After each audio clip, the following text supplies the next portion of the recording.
Number 5. The Pearls of Death. We know the Warrens. If that name doesn't sound familiar, check out some of the other vids on who they were on this channel. They were a pretty spooky duo. They've seen some nightmarish stuff in their time, and still have some proof of the evil that they vanquished. Their son-in-law still runs the official occult museum website and museum out of Monroe, Connecticut. Now, if you've seen Annabelle Comes Home, this first item on the list should ring a bell. The character Daniela in the movie tries to communicate to a loved one beyond the grave. Never a good idea. Unless you're with the Long Island medium, you know? Stick with the professionals. In order to do that, however, she puts on the museum's mourning bracelet. Yeah, that's not really a good idea there, Daniela. Now, there isn't really a mourning bracelet in the real occult museum, but there is such a thing as the Pearls of Death. And as of now, the Pearls of Death still have yet to appear in the Conjuring franchise. But they're notoriously one of the most dangerous items in the Warrens Museum, says their son-in-law, and very, very real. Beautiful accessory, I should add, but a very haunted and spirited set of pearls. They were added to the museum after a woman claimed that they were constantly strangling her. The Pearls of Death are said to strangle those who wear them. Now, I know what you're thinking. Get a bigger size, right? Well, it wasn't the wrong fit, per se, but like, choked aggressively. The story goes, the second that this poor woman put on these pearls, she literally needed people around her to even yank the pearls from its death grip around her neck. Yo, that is terrifying. Sometimes when I sleep with my chain on, I feel like I'm in a triangle choke in the UFC. But thankfully for us, the curls currently rest on the Warren shelves, where they'll hopefully stay for the foreseeable future. Tony Spera, the son-in-law of the Warrens and current owner-operator, says, it all goes way back with the cursed objects. Objects that someone put a curse onto, it could be a bracelet, a necklace, or any article that someone performed incantations and rituals over to put bad energy into, as someone or something famously did to the Annabelle doll.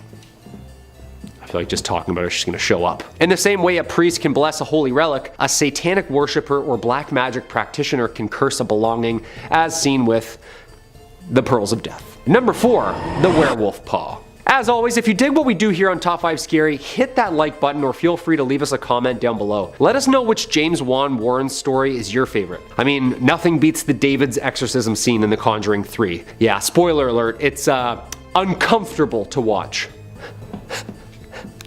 Some of you will get it. Scariest thing I've ever seen in my life, I swear to God. However, in Annabelle Comes Home, we see another terrifying object just chilling on the shelf. A werewolf claw. Later in the movie, we even see a real werewolf demon thing outside the Warrens' house. And of course, according to Tony Spera, the werewolf paw is a nod to the real 1980s werewolf case that took the Warrens all the way to London, England. A true story of demonic possession, and not just normal demonic possession. That's a weird sentence to say out loud. But we know about this case. Apparently, they watched a television program, Sightings, and police officers and locals got interviewed about their encounters with a real local werewolf, the infamous Bill Ramsey. They said his abilities to take on men twice his size with ease, as he would rampage through the city, blacking out. Lorraine felt a connection to him, and after traveling to London, she found Bill. According to Lorraine, he was possessed by an evil wolf spirit and needed a full-blown exorcism. The exorcism was a success on American soil, and Bill was able to return home, ready to start the rest of his non-lycanthropic days. He wouldn't grow hair or change at a full moon, but he used his fingers like claws, attacked people, and even would run around on all fours. Could this wolf paw in the museum be responsible for the werewolf case in London? I think it might. Number 3, the cursed brick. Perhaps one of the least terrifying items on this list is a brick from the Borley Rectory, aka a brick from one of the most haunted houses in all of England. The house was originally built back in 1862. It was a house built for the rector of Borley, but after a fire in 1939, it was never rebuilt. It was finally demolished after in 1944, but before its final days, Harry Price, a paranormal researcher at the time, reported numerous ghostly sightings, including a ghost nun, a ghost car passing by, as well as numerous horse and buggy sounds on the property. That's terrifying. Yep. A little piece of the haunted home sits in the Warren Occult Museum today, as they were able to visit the Borley Rectory before it was demolished. According to local folklore, a nun fell in love with a monk from the monastery, and the pair attempted to elope together. They were found and sentenced to death. The monk was reported to have been sent to the gallows in the monastery, whilst the nun was sealed into the walls of the nunnery alive. Ouch. This nun is believed to be the one that is seen on the grounds of the Borley Rectory, endlessly looking for the monk that she once loved. That's kind of cute. That's kind of nice. The nun has been seen and heard many times over the years, and the first reports came from 1928 when the owner Guy Eric Smith and his wife contacted a newspaper to report a strange happenings. The newspaper took on the help of an investigator, Mr. Harry Price. Mr. Price stayed at the house to research for more than a year. While staying there, Price witnessed a ton of poltergeist phenomena. Even said that he got in touch with the spirit of a past tenant, Reverend Harry Bull, who died in the house. After numerous attempts at exorcising the property, in 1930, Mr. and Mrs. Smith left the house for good. The next residents of the house were Reverend Foister and his wife Mary Ann. They both experienced the same phenomena that Price and the Smiths had witnessed before them. However, this time the poltergeist activity seemed to be a little bit more aggressive, with reports of smashed glasses, broken windows, and Mary Ann being even thrown from her bed in the middle of the night. In 1939, the house was burnt to the ground due to an oil lamp. It was then left to ruins until 1944 when it was demolished. The Borley Rectory was said to have been the most haunted building in all of the UK, so although just an unassuming brick, its origin story has seen quite a bit of life and death. Number 2.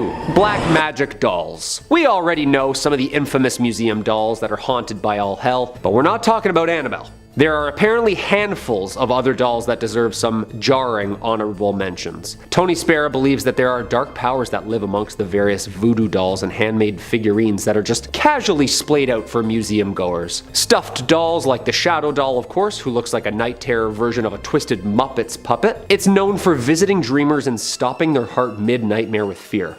Okay, it's a little excessive. So haunted, yeah. There's a satanic doll that looks like it would resemble a tall wooden man, possibly even the devil. Yeah, haunted beyond all hell. Found in the woods too, around satanic worship. Can you believe? And of course, this dark magic doll. They just look haunted, you know? That off-colorization look, the facelessness, and glass casing around it. Again, that can't be a good sign. Historically, if you do this, obtaining a doll or statue or carving, add in a little dash of dark magic and voodoo, and voila, you have a very dark, cursed item. There's also a doll with no mouth and no eyes. Yeah, that's not scary at all. I think we can all agree that there's like 20 origin films like right here with each and every one of these black magic figurines. Like I understand Furbies a little bit more now, you know? Like that's a cursed item right there, 100%. Furbies belong in the Warren Museum. I'm surprised there isn't some there already. And coming at the number 1 spot, the music box. And of course we had to include one of the creepiest elements of the Conjuring movies, and I guess what makes any scary movie scary. It's the music. And boy is there one haunted creepy Warren Museum object that comes to mind: the Perron family music box. Director James Wan wanted to use the actual music box in the first film because mirrors and creepy music make for the best thrillers, but also because that there is a real haunted artifact from the real case. Today, the box is safely stored in the Warrens Museum alongside all of the other spooky items that we already covered. The music though, right? Like this part in the movie actually scared the shit out of me. Like the anticipation alone. They always do it so slow too, don't they? Dun dun dun dun dun dun dun dun dun dun dun. But it's like real life though. That's horrifying. The music box apparently caused a lot of problems for these Perron girls, specifically April, the youngest of the Perron children. She found this antique in the house and she used to communicate to spirits. In the movie, this was a happy ending, but in real life, the Bathsheba Sherman curse was never really resolved. The original OG film, The Conjuring, was one of the best haunted house movies of the last decade that arguably spawned both a franchise and a new respect for old school horror. I wonder what's next for us in the James Wan universe, cause that werewolf paw, yeah, that looks terrifying. Number 5. The White Lady Ghost. Among the Warrens' career of demonology was this peculiar case involving a local Connecticut legend, the White Lady Ghost of Union Cemetery. Whoosh, that's a doozy of a title. Can't she just be a spooky ghost? Anyway, Union Cemetery dates back 400 years, and it's said to be haunted by this one notable ghost. The tricky thing is though, nobody quite knows the exact origin of who she is. Some speculate that she's a woman who lost her child in childbirth and hasn't been able to move on to the afterlife because she still seeks out her child. Others speculate that she's a ghost of a victim who had been dumped into a sinkhole near the cemetery, and she's been unable to move on while this crime goes unsolved. You know, the fact that we don't even know her name or who she is, that's probably bothering her. That's probably contributing to all her worldly stress. The only things anyone can agree on truly is that those who say they've seen her claim that she's dressed in a bright white nightgown and has her head and face concealed with a white bonnet. One particularly good ghost story, local legend, says that in the late 90s, a firefighter responding to a call nearby said a woman in a white dress jumped in front of the truck and landed behind him. When he leapt out of the vehicle, there was no body on the ground, but a dent in the hood. Naturally, such a popular local ghost story caught the attention of Connecticut natives Ed and Lorraine Warren, and this never-before-seen footage was released by Tony Spera, their son-in-law, and it's Ed filming the cemetery looking for proof of the White Lady. We'll play some of it for you now so you can get your eyes on it and you can try to make out what's happening. Ed Warren claims that in the footage you can see the ghost walking behind him in the shadows and turning to look at him. Lorraine Warren once said this evidence was so important that it had to be locked away to be studied by the New England Society of Paranormal Research. And I don't want to pop anyone's balloon here. It looks to me like they locked it away because it's not really that impressive. I personally couldn't really see anything in this, but let me know down below if you think this is smoking proof of a ghost walking through the graveyard, or if it's just some blurry lights through the fog. And if you're looking for more ghost videos, stories about Ed and Lorraine, hauntings, possessions, exorcisms, and basically anything freaky, Top 5 Scary has all of that and then some on top of it. Click through, subscribe, and like, and I am certain you'll find something to suit your fears. Stay scared. Number 4, the museum tour. If you want to go to the world's foremost collection of haunted relics and cursed objects, there's probably no room more affected by evil than the legendary collection of the Warrens' Haunted Museum of souvenirs from their case files. Now, sadly, as of this recording, the museum is currently closed down and hopefully reopening someday soon, but in the meantime, you can take a little digital tour. As this footage posted by the Warrens' son-in-law, Tony Spera, shows Ed Warren giving a guided tour of some of the more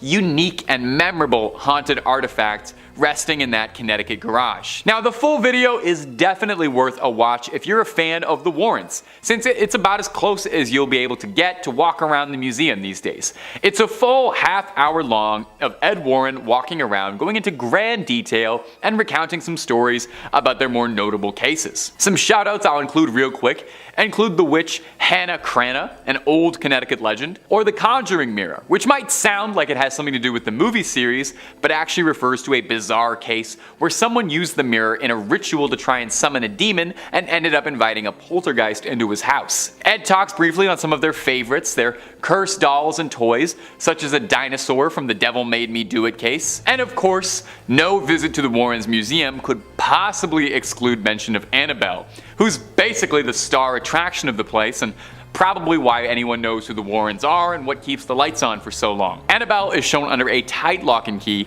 as Ed goes over her history of how they brought her in and first found her and how they eventually contained her. He touches briefly on her protocol, how she has to always be locked up in a storage box behind glass, surrounded by rosary beads and doused in holy water in an effort to keep the evil inside of her tucked away. And just a quick little small aside here from me. If a spirit is so powerful and so malevolent that it's able to possess a doll and contain unspeakable evil and attack humans, how is it thwarted so easily by a little bit of glass? I mean, I guess it's still a doll, it doesn't get demon strength, but I didn't know the solution for dealing with demons is the same way you deal with like a dog that's being kind of troublesome. You just put something around them until they can behave. Anyway, moving on. Number 3, an exorcism. To some, the ultimate paranormal dream would be getting to ride shotgun with the Warrens on one of their cases, getting to experience the paranormal firsthand under the tutelage of those who have battled it their whole lives. It would be like if Obi-Wan Kenobi picked you up on some backwater desert planet and asked if you wanted to go on a great adventure with him. It would be awesome. Well, some people get to live their dreams every day. Like me, you know, my dream was to stand in front of a camera and talk about ghosts all day long. A YouTuber by the name of Haley Reese got the rare opportunity to meet Tony Spera,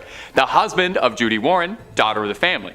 and Lorraine Warren a bit before she passed away, and she got a blessed look into some never before seen footage of the pair of demonologists conducting some fieldwork, namely an exorcism. Now the person being exorcised, their name is Roberto, but they've been blurred out to protect their safety. Demon possession is one thing, but doxing is a whole other. We see Lorraine and Tony both fiercely conducting an exorcism, locked in a spiritual battle against the forces inside. We hear Tony asking for the demon's name repeatedly, not just because he's a friendly guy, he seems like he's pretty friendly, but because to properly drive a demon out of a host, you need to know its name. Well, just listen to what he answers with. It's gonna shock you. Beelzebub. Now there's a bit of discrepancy whether or not Beelzebub and the devil are considered different entities. Depending on the text you're reading or the mythology, sometimes they are, sometimes they aren't. Either way, it's bad news. It's not something you would like to invite inside you. The worst part is, if you're listening, apparently that's not even the only demon inside. It was like a clown car of demonic energy inside one guy. Now, thankfully, after a tough battle, they were able to get all the demons outside of him and hopefully banish them all away. Do you think it leaves like a weird taste in your mouth after you've had demonic possession? Like, you know, when you wake up, like after having a nap and your mouth just feels weird? I feel like I need to brush my teeth a few times at least afterwards. Number 2, Annabelle on tour. Annabelle is the #1 name in cursed dolls. Sorry Megan, we love you, but Annabelle's got staying power and she's just been here longer. More movies too, although on a side note, I'm hoping they make more Megan movies. As such, Annabelle has become quite popular, with a lot of demand for the cursed toy, despite the fact that, you know, she's got a demon inside of her and is apparently very evil, and she should be kept under proper lock and key. Did you know that there was a significant enough demand for Annabelle that she tours? Yeah, you heard me right. Annabelle tours. And you know what? I think that's great. Girl, get it. You gotta get that bag, you know? The movies made you a star, really propelled you to the world stage. It would be a shame to keep you locked up in Connecticut when your fans are waiting. A recent clip made the rounds on TikTok of a paranormal investigator, Eric Vital, transporting the allegedly haunted doll to take her to Perron, a convention for ghost hunters and paranormal enthusiasts to break bread, swap stories, and pick up cursed goods. Founded in the Warrens' memory to carry on their legacy and establish a community of ghost hunters. Eric is part of the New England Society for Paranormal Research, the foundation created by Ed and Lorraine to further the development and research of the paranormal. Now, this short video of him unpacking Annabelle got all kinds of attention on TikTok, mostly from people wondering why you would want to take her anywhere, or why you would want to get your hands on her at all. I mean, inside the case she's carried in literally says, "Do not open under any circumstances." Now, Eric did understand this, and he assured that those who are worried that they take all the proper precautions, and that's not just putting Annabelle in a seatbelt. "We take this very seriously," he said. "Our faith is very strong, all of us. So we bless the van. We all have enormous amounts of holy water.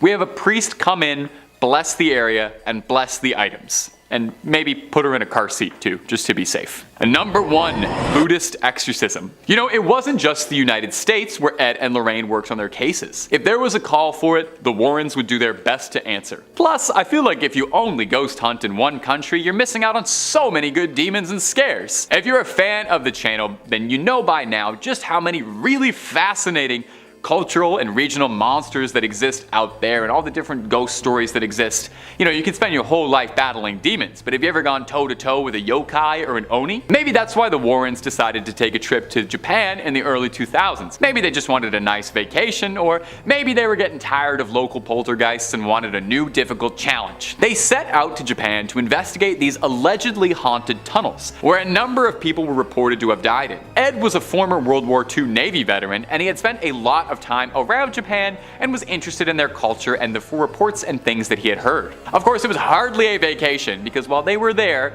they were asked to participate in a Buddhist exorcism of a young woman named Teresa who had become the unwilling host to a litany of demons. They were aided by a group of Buddhists during their exorcism, a change of pace from their usual help from ordained Catholic ministers. We'll play it for you now so you can get some eyes on it. In the clip, we can hear Lorraine doing her level best to try and cast the evil out of the young girl's body. Now, the clip's a bit hard to watch, I'm gonna be honest. Seeing somebody writhe around screaming in what looks like agony, but luckily, They're being tended to by the experts, I guess. If there was anyone you'd want, it would probably be Ed and Lorraine and a group of Buddhists. Ed and Lorraine said the Buddhists were extremely helpful, saying they were cut from a different cloth. And if they're ever running out of Conjuring movies or running out of ideas for them, I think they should start sending the Warrens internationally. Or just stop pretending they're based on true stories altogether. Have the Warrens try to fight Godzilla, or have them fight the Predator or something. Let's see them exercise their way out of that one. Let's see holy water and a little rosary take on the Predator. In 5th place, their origins in the profession. Honestly, before today, I never really dug too much into the personal lives of Ed and Lorraine Warren, preferring to focus my interest on their professional work, and only really knowing about their daughter Judy from the rare time they mentioned her in one of their books, and her husband because of all the rare footage he's publicized since Ed and Lorraine's death. Outside of the Hollywood romanticizing, which I promise I'll touch on eventually, how did Ed and Lorraine actually fall into this line of work? So Lorraine was 9 when she first saw auras. She thought everyone saw them, but found out quickly otherwise when she brought it up at her Catholic school, when she compared the lights surrounding the Mother Superior and Sister Joseph, and was told immediately to never talk of what she saw ever again, learning to, hide her gifts or joke it off. Ed, on the other hand, grew up in a haunted house. He'd look into closets and see faces, one specifically of an old lady. The temperature in his room would drop and he would hear footsteps and heavy breathing. When he brought it up to his father, he was told that,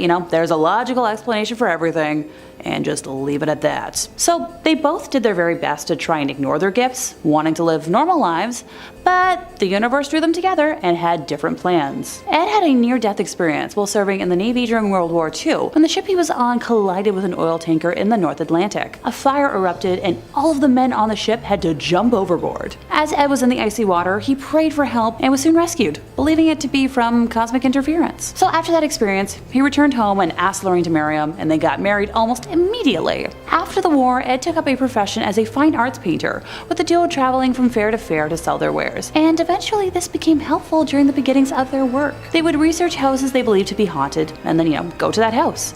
After Ed would paint the domicile, he would hand the painting to Lorraine, who would knock on the door and offer the homeowners the painting as, their ticket into the house. Once she struck up a conversation with the homeowner, they would learn more about the property and hauntings. If there were hauntings, that is. At one house, which already had, some local notoriety as a supernatural hotspot, Lorraine went into spontaneous trance and claimed that this is where she learned not to fear death. I thought there was more to that. In 4th place, we have the White Lady hoax. Just so we all have the same context going into this, the White Lady is the name of the ghost that haunts the Union Cemetery in Easton, Connecticut. So most locals believe her to be the ghost of Harriet Seeley, whose young son passed shortly after being born, with Harriet herself passing soon after. Legend believes she may have died in hopes of finding her son, and still wanders their final resting place searching him out. Other folks believe the White Lady is the ghost of a woman from the 1940s who killed her husband and later herself and is, doomed to wander the graveyard. Her physical description is the one thing that remains consistent.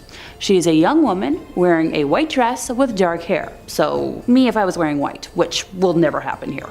I promise you that. It seems as if she enjoys scaring the daylights out of the living, which, once again, my kind of gal. Many who have witnessed her believe that they have almost hit her with their vehicle, only to find no trace of her once they pull over. Others claim they have often seen her hovering slightly above the ground around the cemetery, going back and forth amongst different gravestones. Now, Ed Warren was obsessed with her and has gone on record as being, determined to capture footage of her on film. Once he was able to do so, he kept the tape for himself. Yeah, he hoarded that tape like it held the secrets to the universe, or, like he was the US government with all the proof they have of alien life. He allowed a select few people to view it while, it was being held in his personal archives, and none were ever allowed to further analyze it on their own time. I'm raising an eyebrow right now in suspicion. And once again, if I had a red flag, I'd be waving it right here. So since the passing of both Ed and Lorraine, their son-in-law, Tony Spera, has released the footage in its entirety to YouTube. The tape shows an apparent white human figure moving behind some tombstones. Similar to videos of UFOs, Bigfoot and the Loch Ness Monster, the figure is at that perfect distance and resolution so a shape can be seen, but we don't have any details that could lead to a definitive identification. A woman named Judith Penny, who I will discuss in more detail later, has said she helped Ed maintain his reputation as a ghost hunter. So what does that mean? So when he claimed to have captured the White Lady on tape in the summer of 1990, after camping out in the graveyard for a week, allegedly, Judith was the mystical being spotted on tape, masking herself with a white sheet. In 3rd place, we have Catholicism as an undercurrent.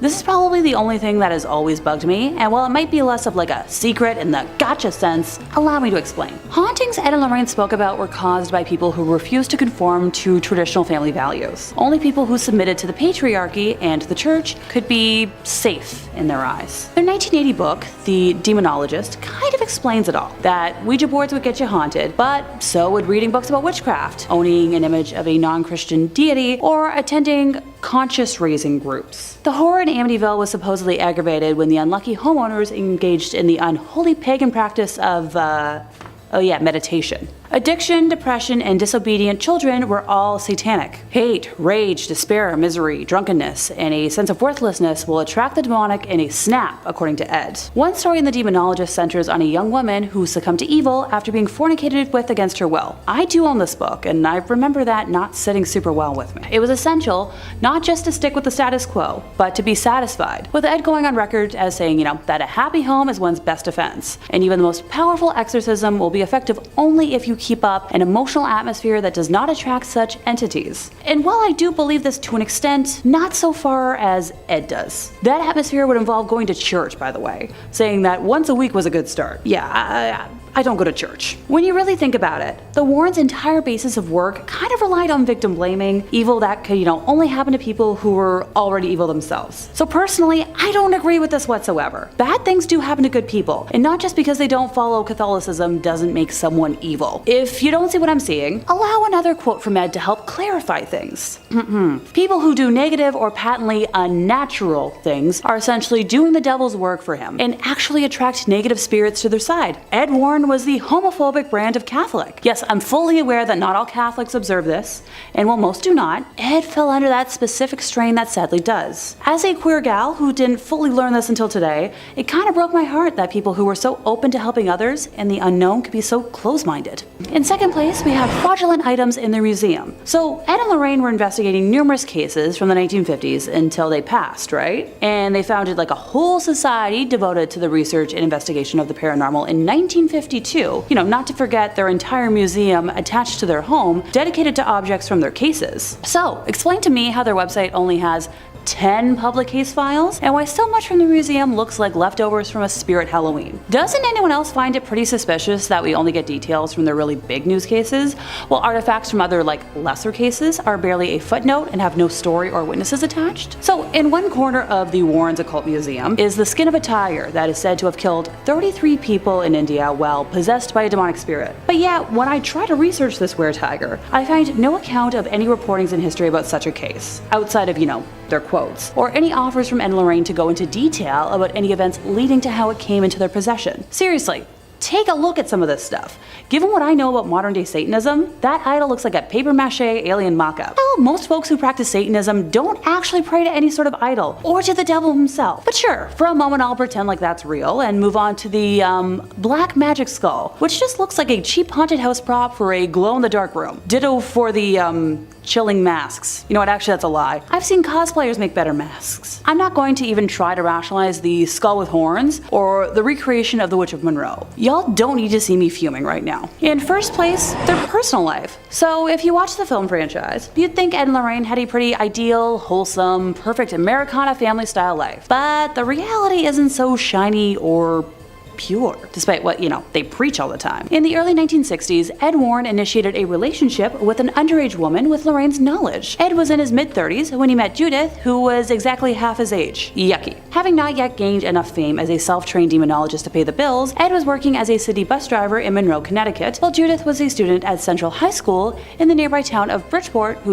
conveniently rode his bus route. The two began an amorous relationship, according to a legal declaration from Judith in November of 2014. Heck, by 1963, she had moved into the Warrens' home, and for the next 40 years, she had a sexual relationship with Ed with Lorraine's knowledge. That same year, Judith was arrested after someone reported her relationship with Ed to local police, because, busybodies everywhere. And she spent a night in the North End prison in Bridgeport, while police tried to persuade her to sign a statement admitting to the affair. After she refused to cooperate, she was ordered by the court to report to a delinquent youth office for the next month. So, Ed, being the great guy he was, picked her up from school every week and drove her to the mandated meetings. Judith claimed that Ed told her many times that she was the love of his life. The Warrens explained her presence in the home as a niece or a poor girl who they had taken in out of charity and who helped them with office tasks. And she was mentioned in a lot of their books as being, like their secretary, most notably in The Demonologist, which I've already quoted a couple times today. What do you know? I own a copy. In May of 1978, while in her 30s, Judith became pregnant with Ed's child,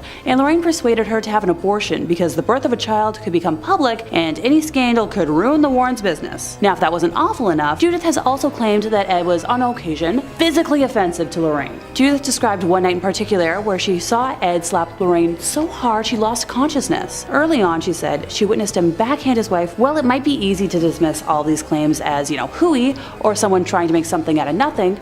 There's an interesting element from Lorraine that kind of proves this to be true. So when Lorraine signed on to consult on the Conjuring movies, she got a contract that states that the movies will not feature negative information about the Warrens, mentioning specifically intercourse with minors, youngling bad videos,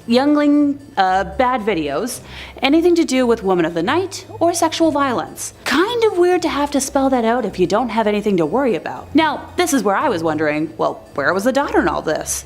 Judy is still very much alive. What does she have to say about it? She spent most of her years living with her grandma and not her parents, claiming that it was because her parents were always traveling, so it was the easier and safer option. Her parents told her that they took Judith Penny in so she could have a place to stay and watch their house. But their daughter could have helped watch the house if she lived with them. Just saying. Number 5. The White Lady Ghost. Among the Warrens' storied career of demonology was a peculiar case involving a local Connecticut legend, the White Lady Ghost of Union Cemetery. Whoosh, that's a doozy of a title. Can you just shorten that down? Just like a Union Cemetery ghost? There you go, 3 words. Anyway.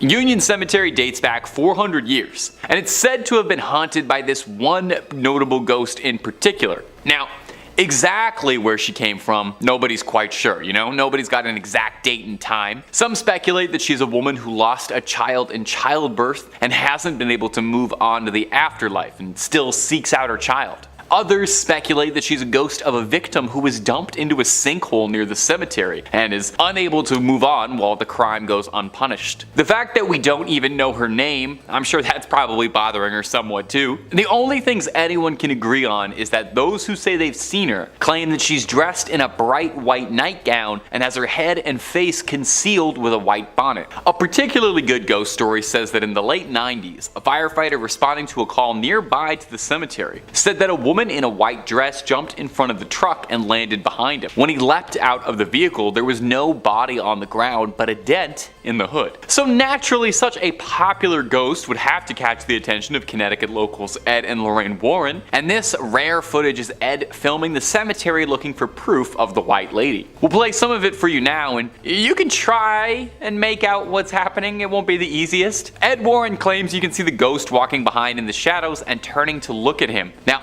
Ed Warren said that this evidence was so important it had to be locked away to be studied by the New England Society of Paranormal Research, but not to burst anyone's bubbles, it kind of looks to me like they locked it away because it's not really that impressive. You let me know if you could see what they were trying to get me to see, because personally I just see some blurry lights in a dark graveyard. But maybe I'm not opening my third eye enough. If you're looking for more ghost videos, stories of the Warrens, hauntings, possessions, exorcisms, and a whole lot more, Top 5 Scary has all of that and then some. So click through, please subscribe, please ring that little bell so you don't miss a single one of our videos, but do that at the end of this video, okay? Because I got 4 more Ed and Lorraine Warren stories coming up for you right now. Number 4, Ed Warren invoking a spirit on camera. Coming up next is this video uploaded by Tony Spera, the Warrens' son-in-law, on his personal YouTube channel. If you're a fan of the Warrens and you're not already, I would recommend subscribing to Tony Spera. He puts all sorts of Warren related clips up on the channel and it's fun.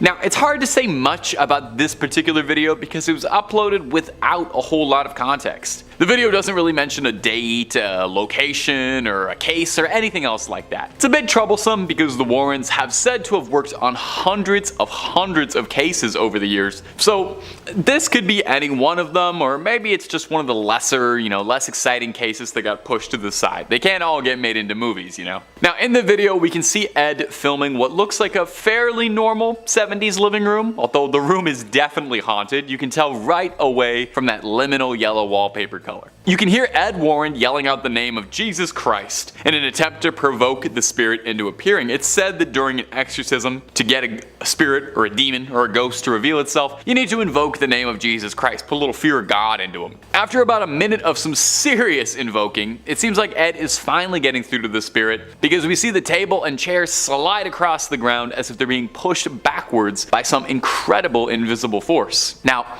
we don't really see anything more exciting or spiritual than the chairs and tables getting pushed, but that's pretty exciting nonetheless. There's not a ton of footage from the Warrens while they were, working the field, so it's pretty exciting to see whenever we get opportunities like this though. Of course, I do hear you saying this could just be faked. So is this the footage of a ghost caught on camera, or is this nothing more than a faked video to drum up some attention back in the day, like an original CGI hoax video on TikTok? Number 3, driveway alien. Ed and Lorraine Warren got involved in all sorts of things. It's said that they've tussled with vampires, with werewolves. Now, we don't have it on 100% authority that they ever encountered aliens, but they definitely could have. They researched everything. So let's take a look at this weird video of what looks to be a visitor from another world touching down on the driveway. You wouldn't expect aliens to make first contact in Colorado, but hey, here we are. In this video, we can see a really scrawny little creature walking up and down Vivian Gomez's driveway. The creature had people talking because, well, take a look at it. Just what is it? It almost looks like it's got giant ears flopping around when it moves, and I'm not gonna lie to you, it reminds me a lot of Dobby from Harry Potter, so maybe he just got a sock and he's just celebrating his happiness and he's excited to be free. The woman whose driveway caught the security footage, one Vivian Gomez, had this to offer when she posted it on Facebook. So I woke up on Sunday morning and saw this on my camera, and I'm trying to figure out what the heck. First, I saw the shadow walking from my front door, then I saw this thing.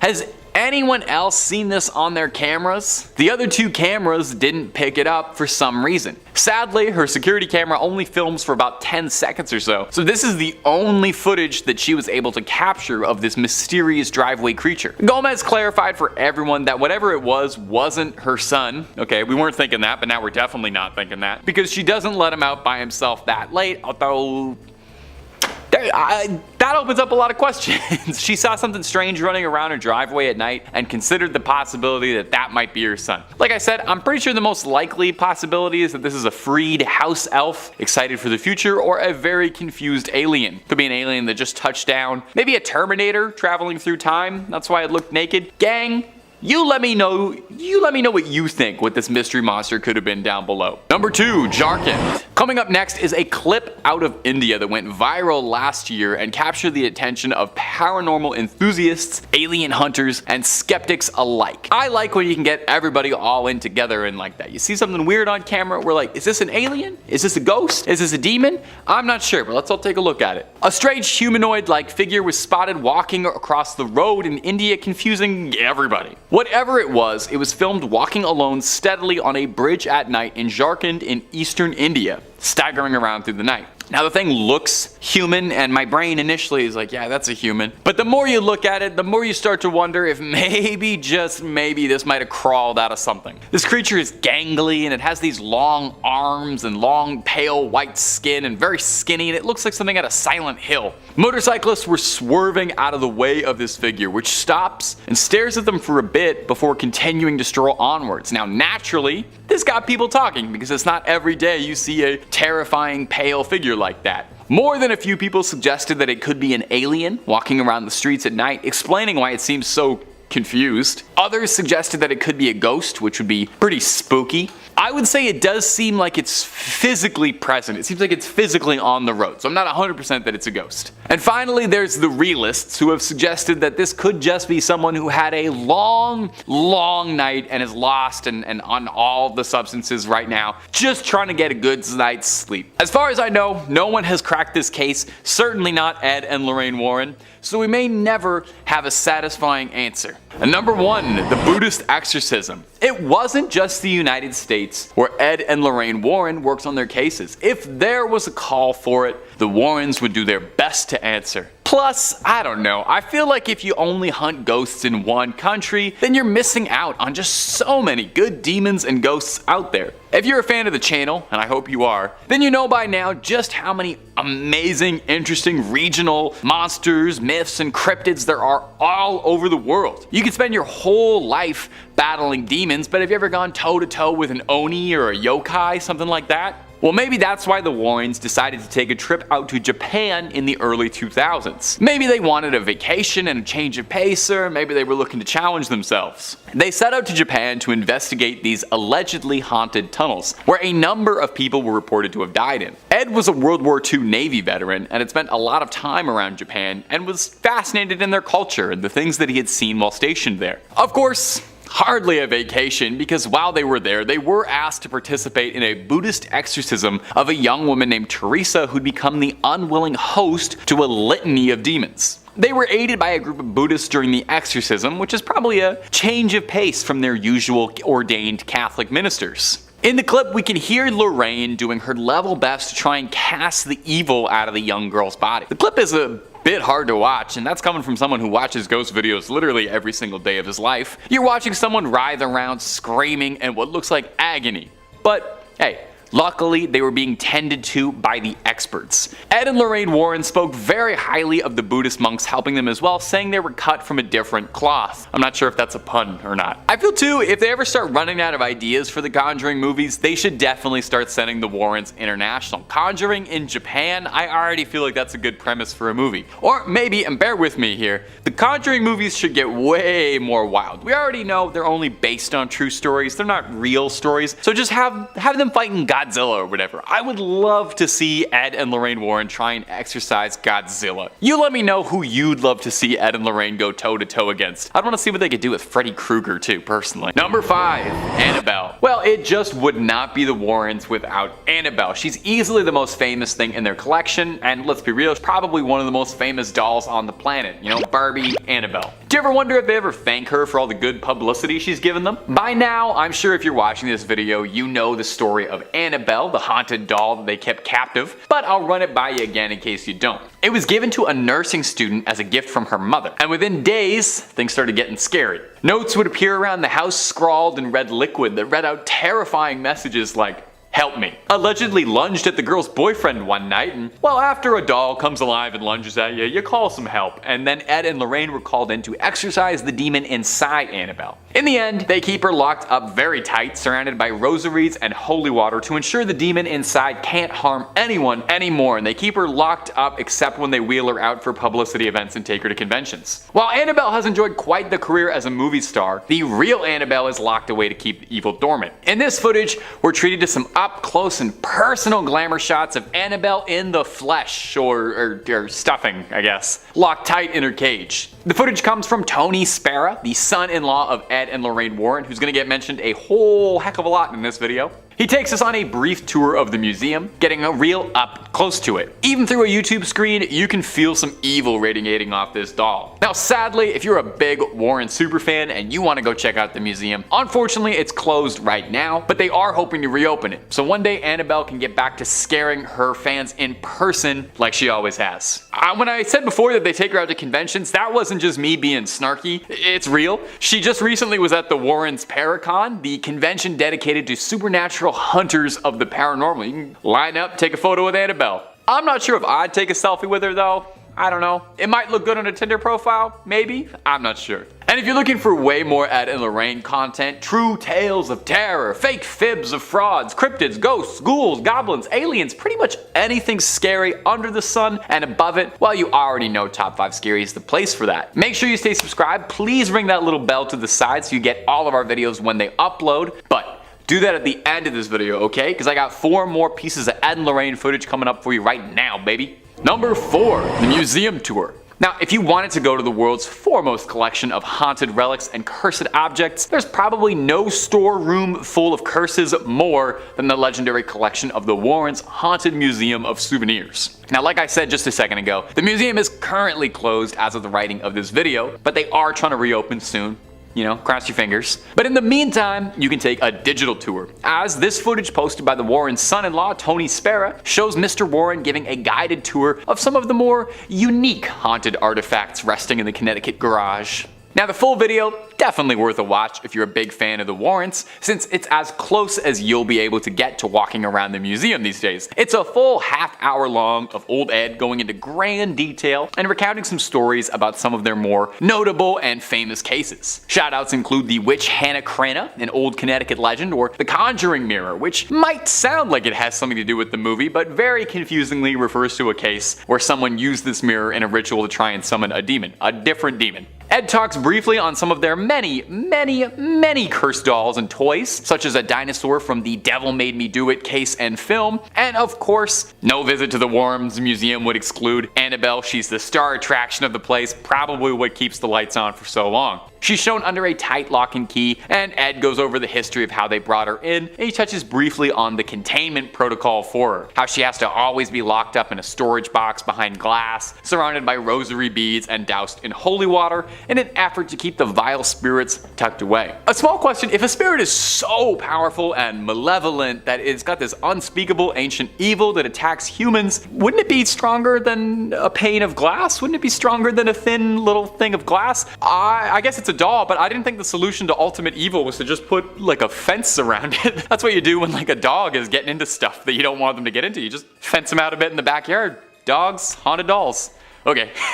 Number 3, the Shadow Doll. And coming in at the number 3 spot for today is going to be this footage of the Shadow Doll. When you first enter the Warrens Haunted Museum, be it digitally or physically, one of the first things you'll see is this frightening little doll, affectionately dubbed the Shadow Doll. The Shadow Doll, that's fun to say. It's made of bird feathers and real human teeth. Lovely, those are some of my favorite ingredients. Now, it's currently owned by Tony Spera. He offers a bit of insight into the doll's history, saying it was originally acquired at an antique shop where it was sold, with the owners of the shop completely oblivious to the doll's cursed energy. I don't buy that at all. What do you mean oblivious to the doll's cursed energy? Somebody came to you and sold you a doll made of bird feathers and human teeth, and your first instinct wasn't to douse the thing in holy water and kerosene for good measure? I know pawn shops ain't exactly the classiest place around, but you gotta have some standards, right? You gotta be able to recognize evil. There are very few dolls with human teeth that aren't evil. Spera claims the doll has an insidious curse inside it. Oh, wait, no, sorry. The Warrens weren't insidious. Anyway, the curse says that if you take a photograph of the doll, and when it develops,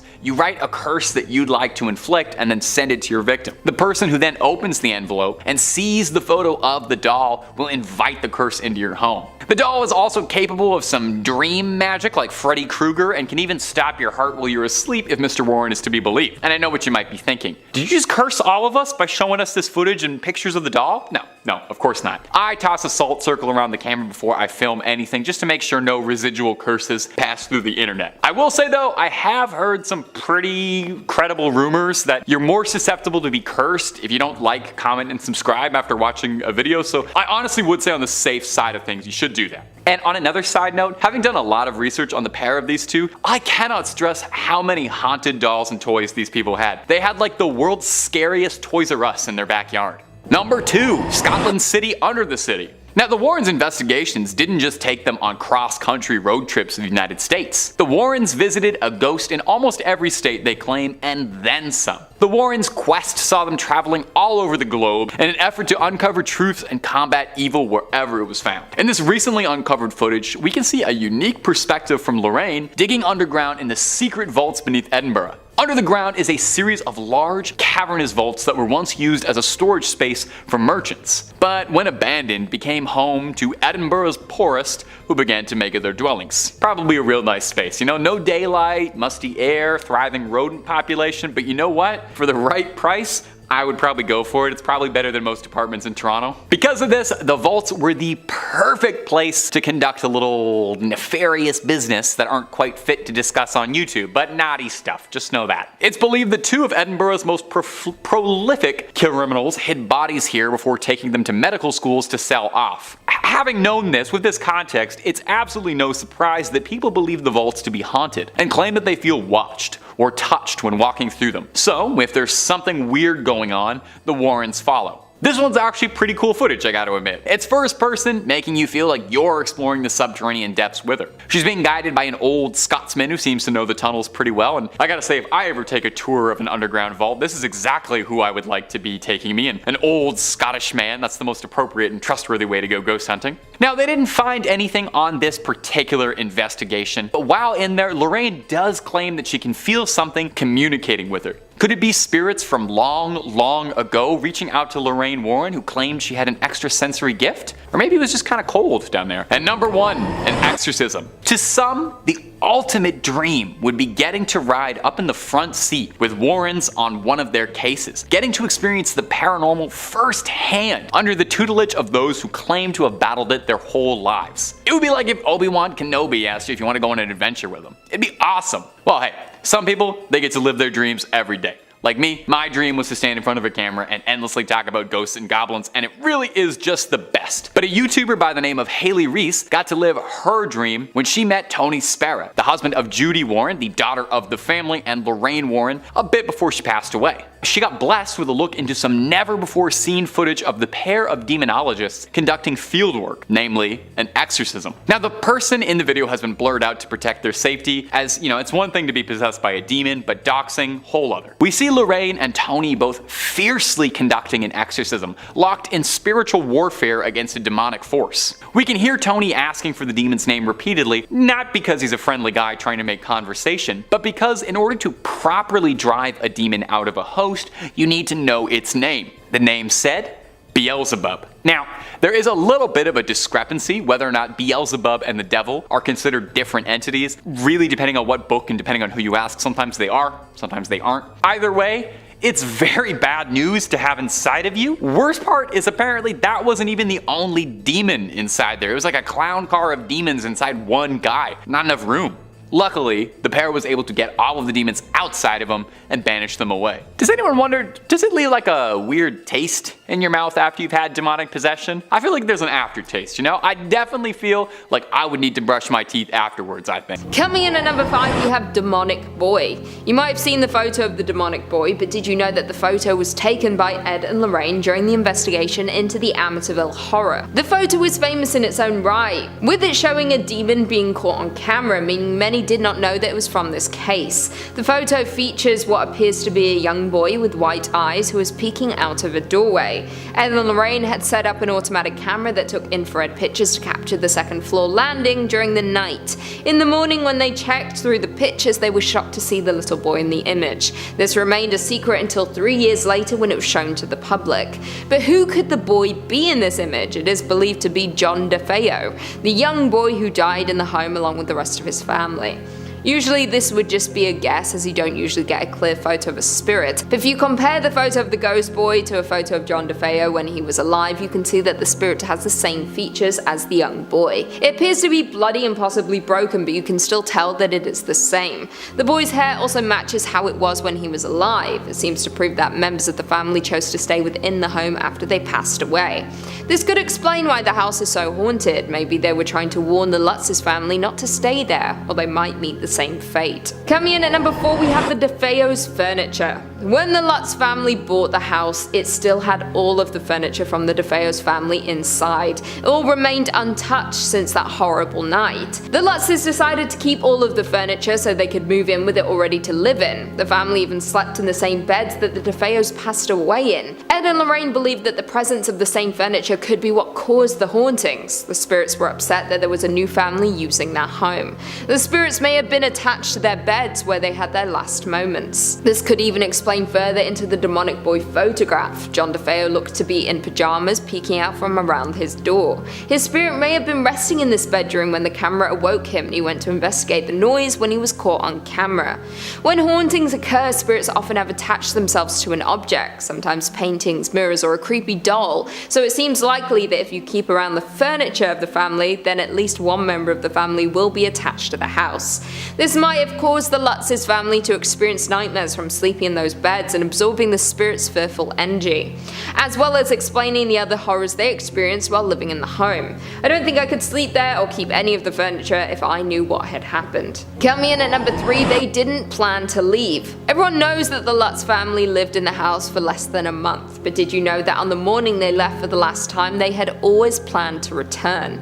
They did not know that they were saying goodbye to their home and belongings forever. George Lutz said in one of his final interviews, I quote, "We didn't get up to leave that morning. You need to understand that. This was our house. We lived there." After a night that particularly frightened two of the children, the Lutz had said they had called a priest they had been in contact with throughout the ordeal, who encouraged them to go somewhere else the following night. They had, at that point, not slept through the night for weeks and thought it would be best to stay with family so everyone could rest.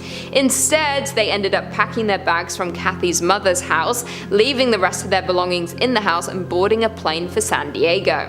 Their belongings ended up later being sold at auction. They did not want to leave their home, but they were told that they had to. Once Ed and Lorraine were told about the events and were brought in to uncover the truth, they warned them that they could never return to the home for the sake of their family's safety. Apparently, if they had stayed much longer, their fate could have been the same as the Defeos. The same spirits still plagued the house, and they might not have been able to fight them much longer, with them struggling to sleep, eat, and function to the best of their ability. Coming in at number 2, the Defeos were all found in the same position. Although there are some who don't believe Ronald Defeo Jr. was possessed, there are a number of things about that night that don't make any logical sense without the possible hauntings being involved. The first thing that seems like a satanic ritual is that every family member was found in the exact same position. The whole thing only lasted for around 15 minutes. So would Ronald Defeo Jr. have had time to stage the bodies in the same position on each of their beds? Maybe, or maybe not. This was something that the spirits within the house did once the act had been done. The police also determined that the rifle hadn't been fitted with a silencer, meaning that after one shot had gone off, the other members of the family should have been alerted to the attack. However,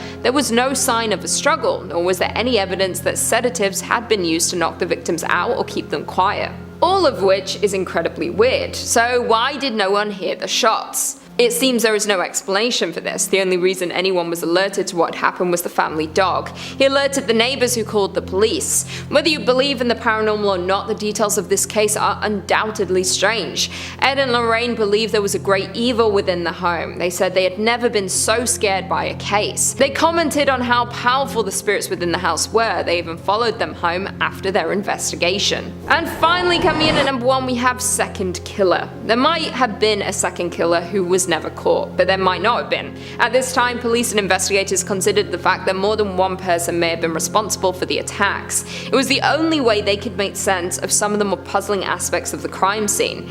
The existence of a second culprit has never been proven, although a documentary filmmaker claimed in 2012 that he had found new evidence supporting the theory. Katzenbach is working on his third documentary about the murders. He insists that he has the documents and the evidence to prove that there was more than one person responsible for the murders. How could a person walk through a 3-story Dutch colonial and shoot 6 different victims on 2 separate levels and no one get out of bed? No one put up a struggle, said Katzenbach. Other details about the case taken together add up to a second gun and a second shooter.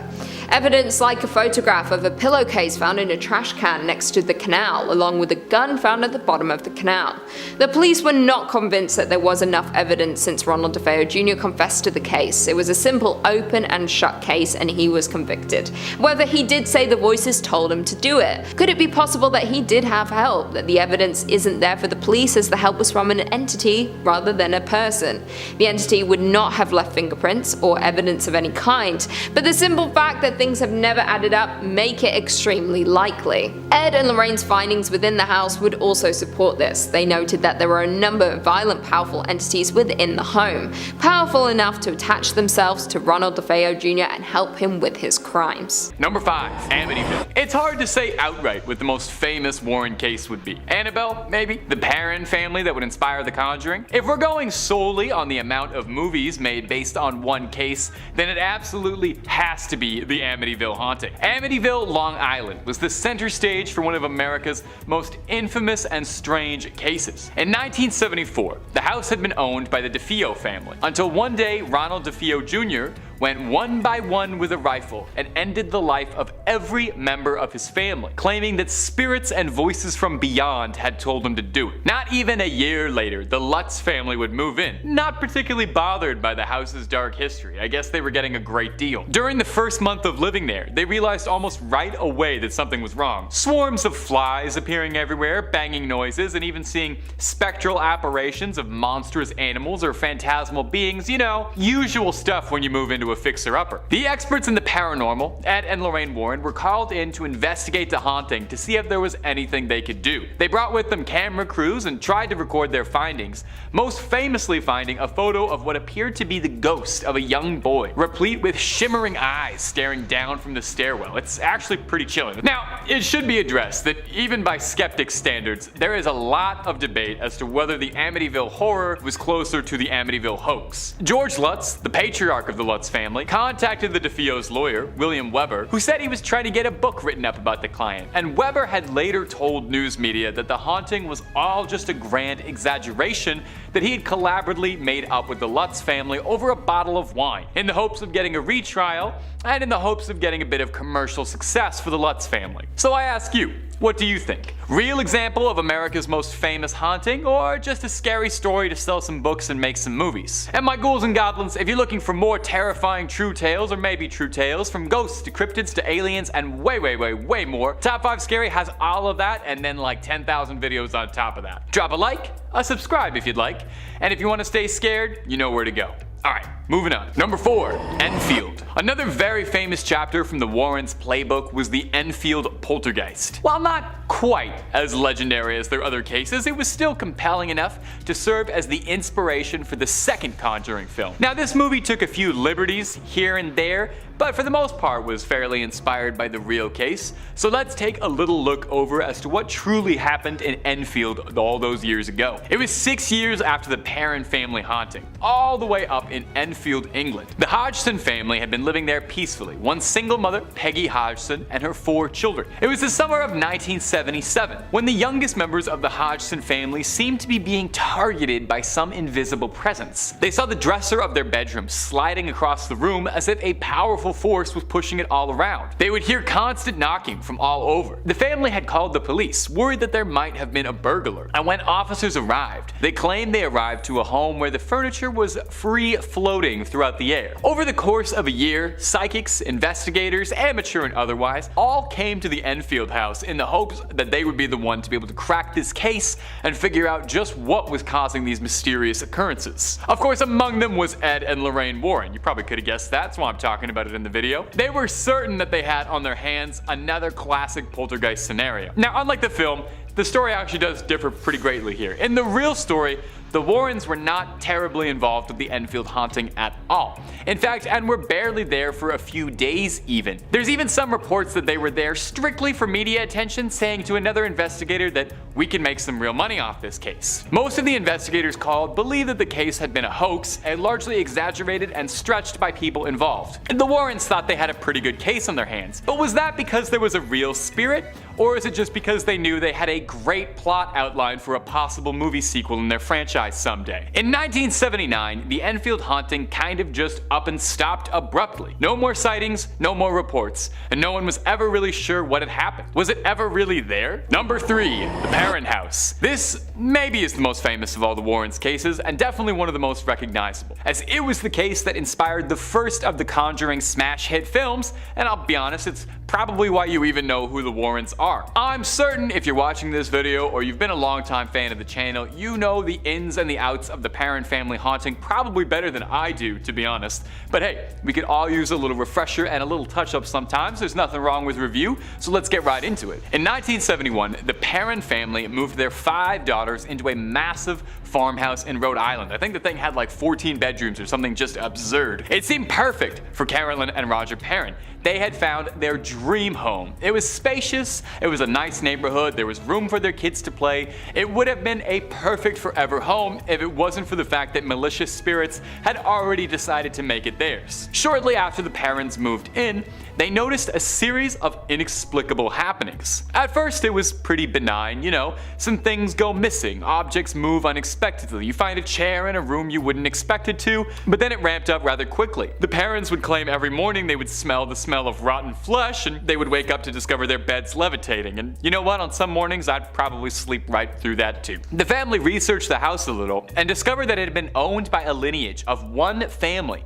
for 8 generations, with many members of the family dying under some pretty mysterious circumstances. They also learned that a woman named Bathsheba had lived there, a possible Satanist and witch, and they believed that she was haunting the home, threatened by Carolyn Perron's energy, seeing her as a threat to her. This is when the Warrens were called in to do a seance, to try and commune with the spirits beyond. One of the Perrons' daughters claims that they saw their mother speak in tongues, possessed by the spirits. Now, in the film, they went a bit Hollywood with it. The Warrens perform an exorcism and Ed Warren saves the day. But the real story wasn't so neatly wrapped up. The Warrens were actually kicked out of this house by Roger Perron, who said that they were just making things worse and they were making his wife's mental health worsen. The Perrons would end up remaining living in that home for the better part of a decade. And you know what?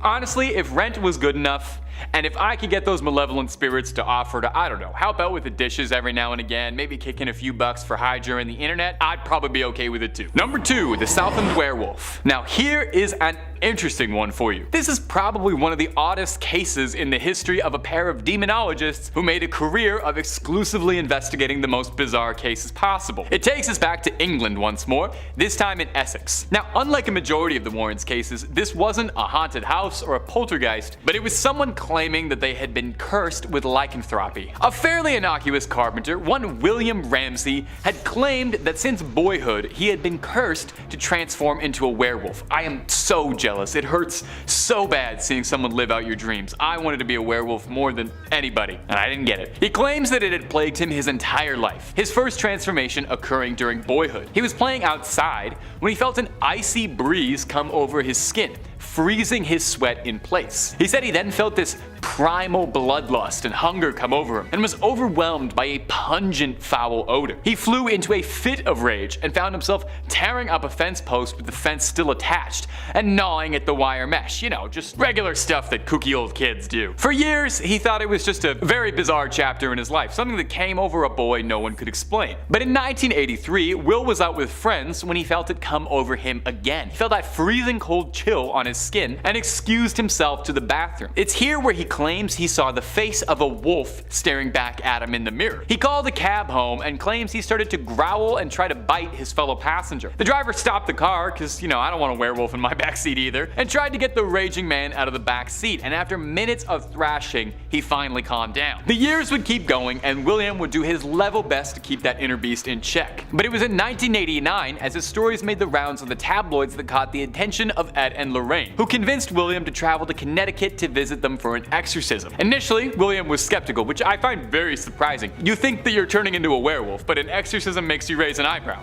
Anyway, I digress. He ended up visiting, and reports claim that after a long night of violent thrashing, the wolf was exorcised from his soul. And since then, William Ramsey found peace. And number 1, the Smurl house. Bringing us back to a more classic haunting, the Smurl house is one of the more intense hauntings the Warrens took on. In 1974, Janet and Jack Smurl moved into a new house in West Pittston, Pennsylvania. They claim almost as soon as they moved in, they found themselves at odds with an invisible force that was terrorizing their family. They claim something was causing loud noises, horrible odors, and at one point, straight up launched their dog across the living room. Although maybe he might have found that fun. I don't know, I've met some dogs who were into stuff like that. The Smurls lived with this torment, I guess just assuming that dealing with a poltergeist was something every suburban family has to deal with in the 70s. It really seemed like it was a real problem back then. It wasn't until 1986, nearly ensuring a decade of haunting, that the Smurls thought it was time to call in some outside help, specifically from Ed and Lorraine Warren. When they arrived, Ed claimed the demon living inside the Smurls' home was very powerful, that it shook the mirrors and furniture when they arrived. Ed tried to scare it out by playing religious music and prayer. Sadly, this didn't quite work. I think you gotta try something a little heavier, maybe like Slayer, Megadeth, that might scare a demon, or they might find it awesome. Ed claims that he saw a dark mass forming in the home, something more powerful than he was expecting. He claims too he once saw a message appearing on one of the mirrors,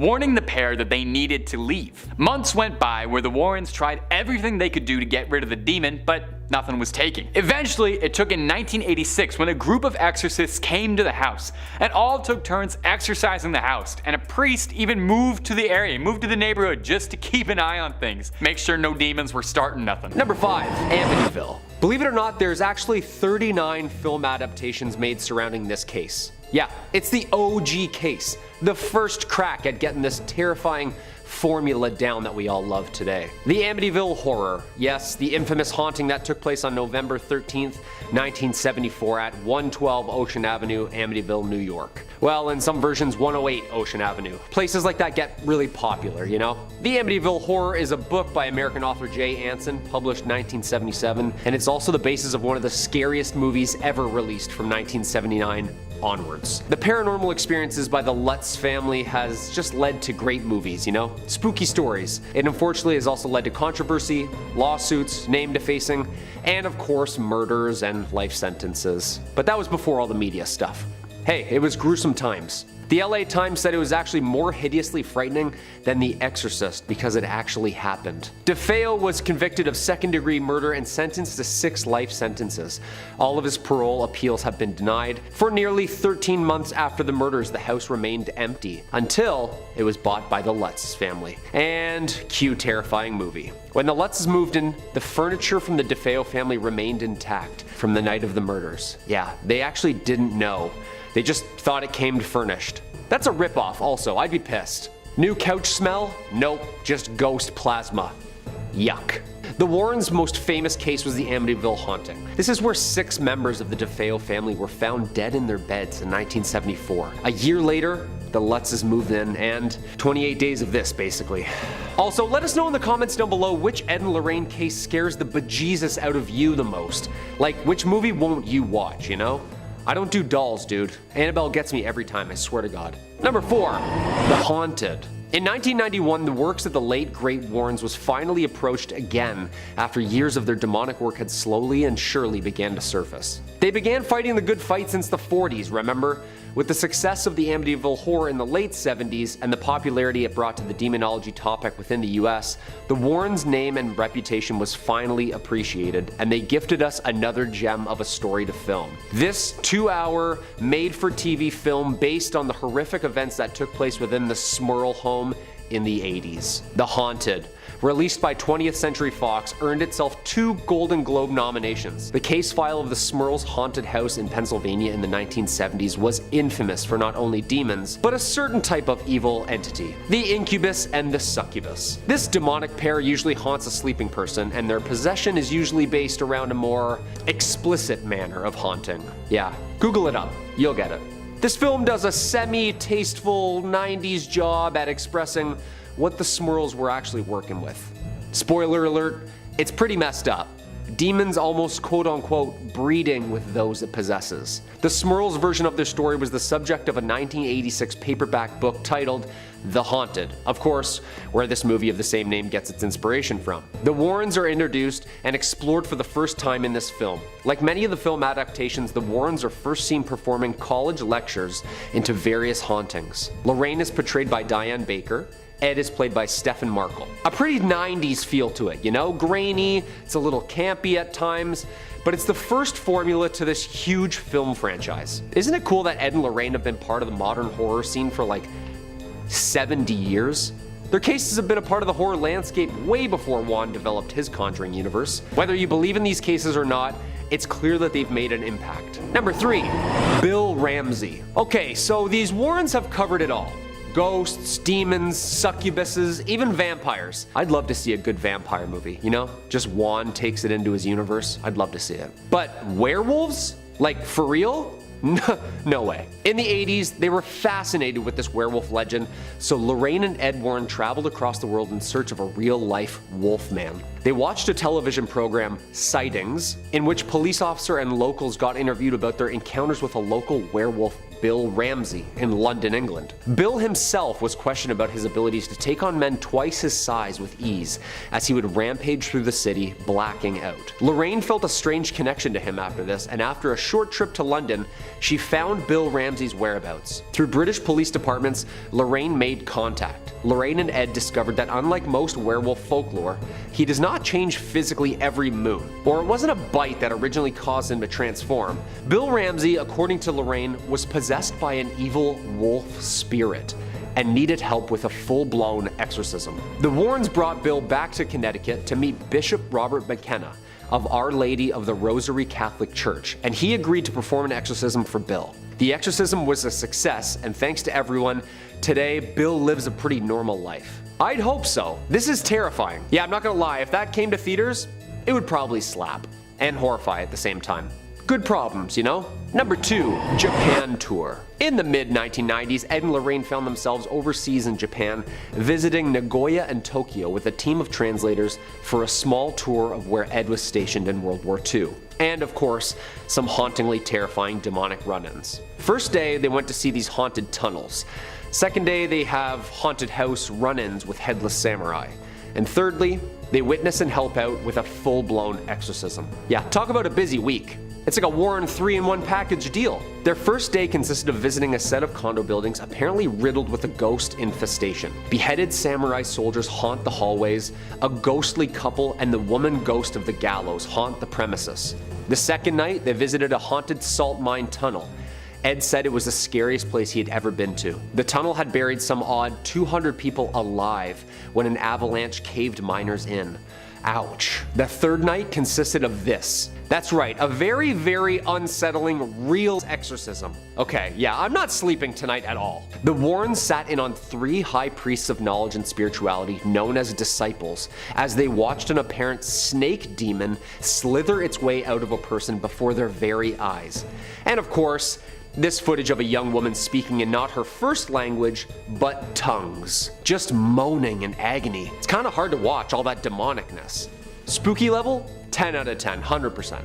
And the number 1 spot, Maurice Theriault.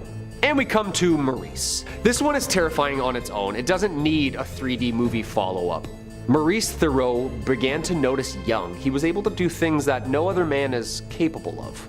Superhuman strength, knowledge of more than his academia showed. He was different. He worked around New England for years doing odd jobs and yet suffering through several relationships. After a physical examination and psychological test failed to bring any solution to the situation, the Warrens were finally called in. The Warrens were gaining popularity as a paranormal aid and had already worked on several cases. The activity ranged from low-level poltergeist activity to this aggressive physical demonic attack stuff. Apparently one night while trying to recite the Hail Mary to make the possession stop, Maurice became so violent he even tried to choke out his own wife. The Warrens made the decision that this was not a normal haunting but a possession and would need the help from Bishop Robert McKenna, who agreed to perform an exorcism. After examining Maurice, Bishop McKenna performed the ritual right away.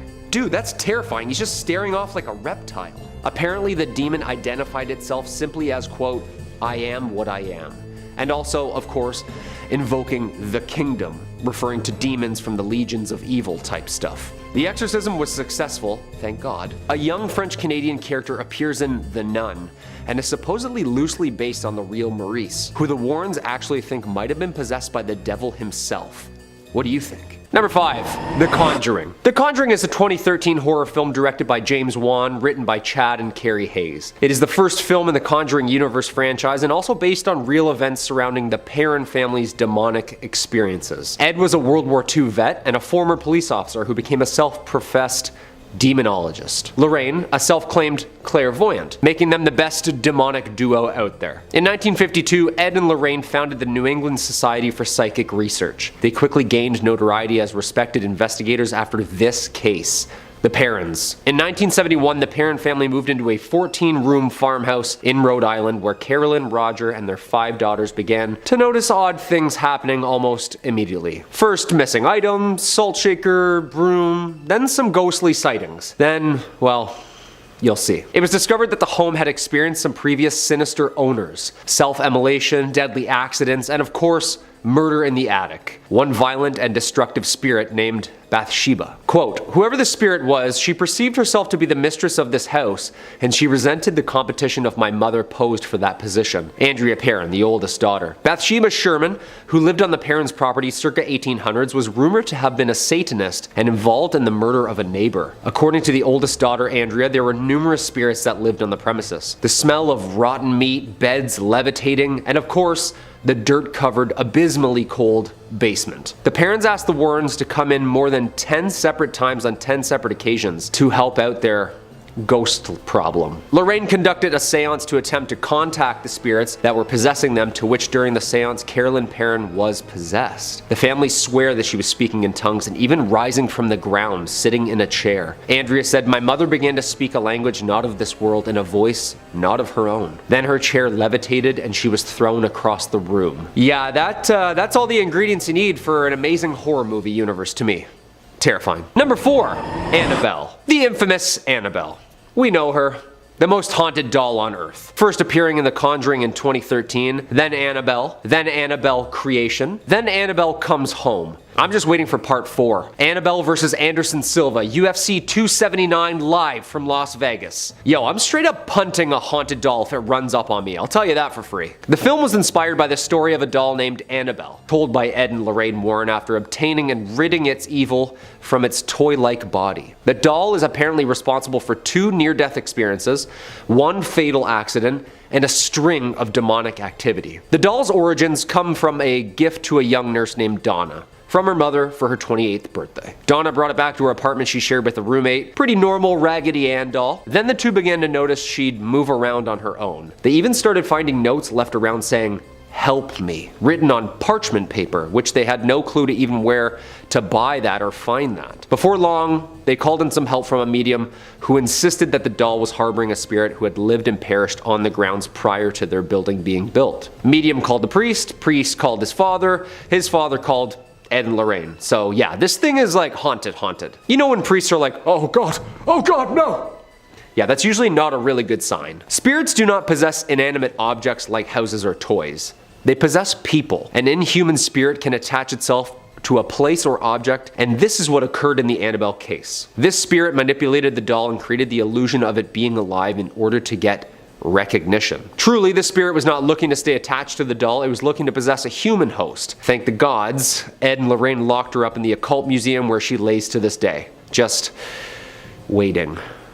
Number 3, The Haunting in Connecticut. The Haunting in Connecticut is the first of the Warren universe of horror and is based on all real cases and points. A 2009 gem, it accounts the horrific paranormal case of the Snedekers, who moved into a ghost-infested house in Southington, Connecticut. Carmen and Alan Snedeker, their 3 sons, their daughter, and 2 nieces, all unwillingly now pray for the other side. The eldest Snedeker son unfortunately was diagnosed with Hodgkin's lymphoma, and the family moved to Connecticut to be closer to the doctors. What they weren't initially aware of was that the home they were renting was once a funeral parlor.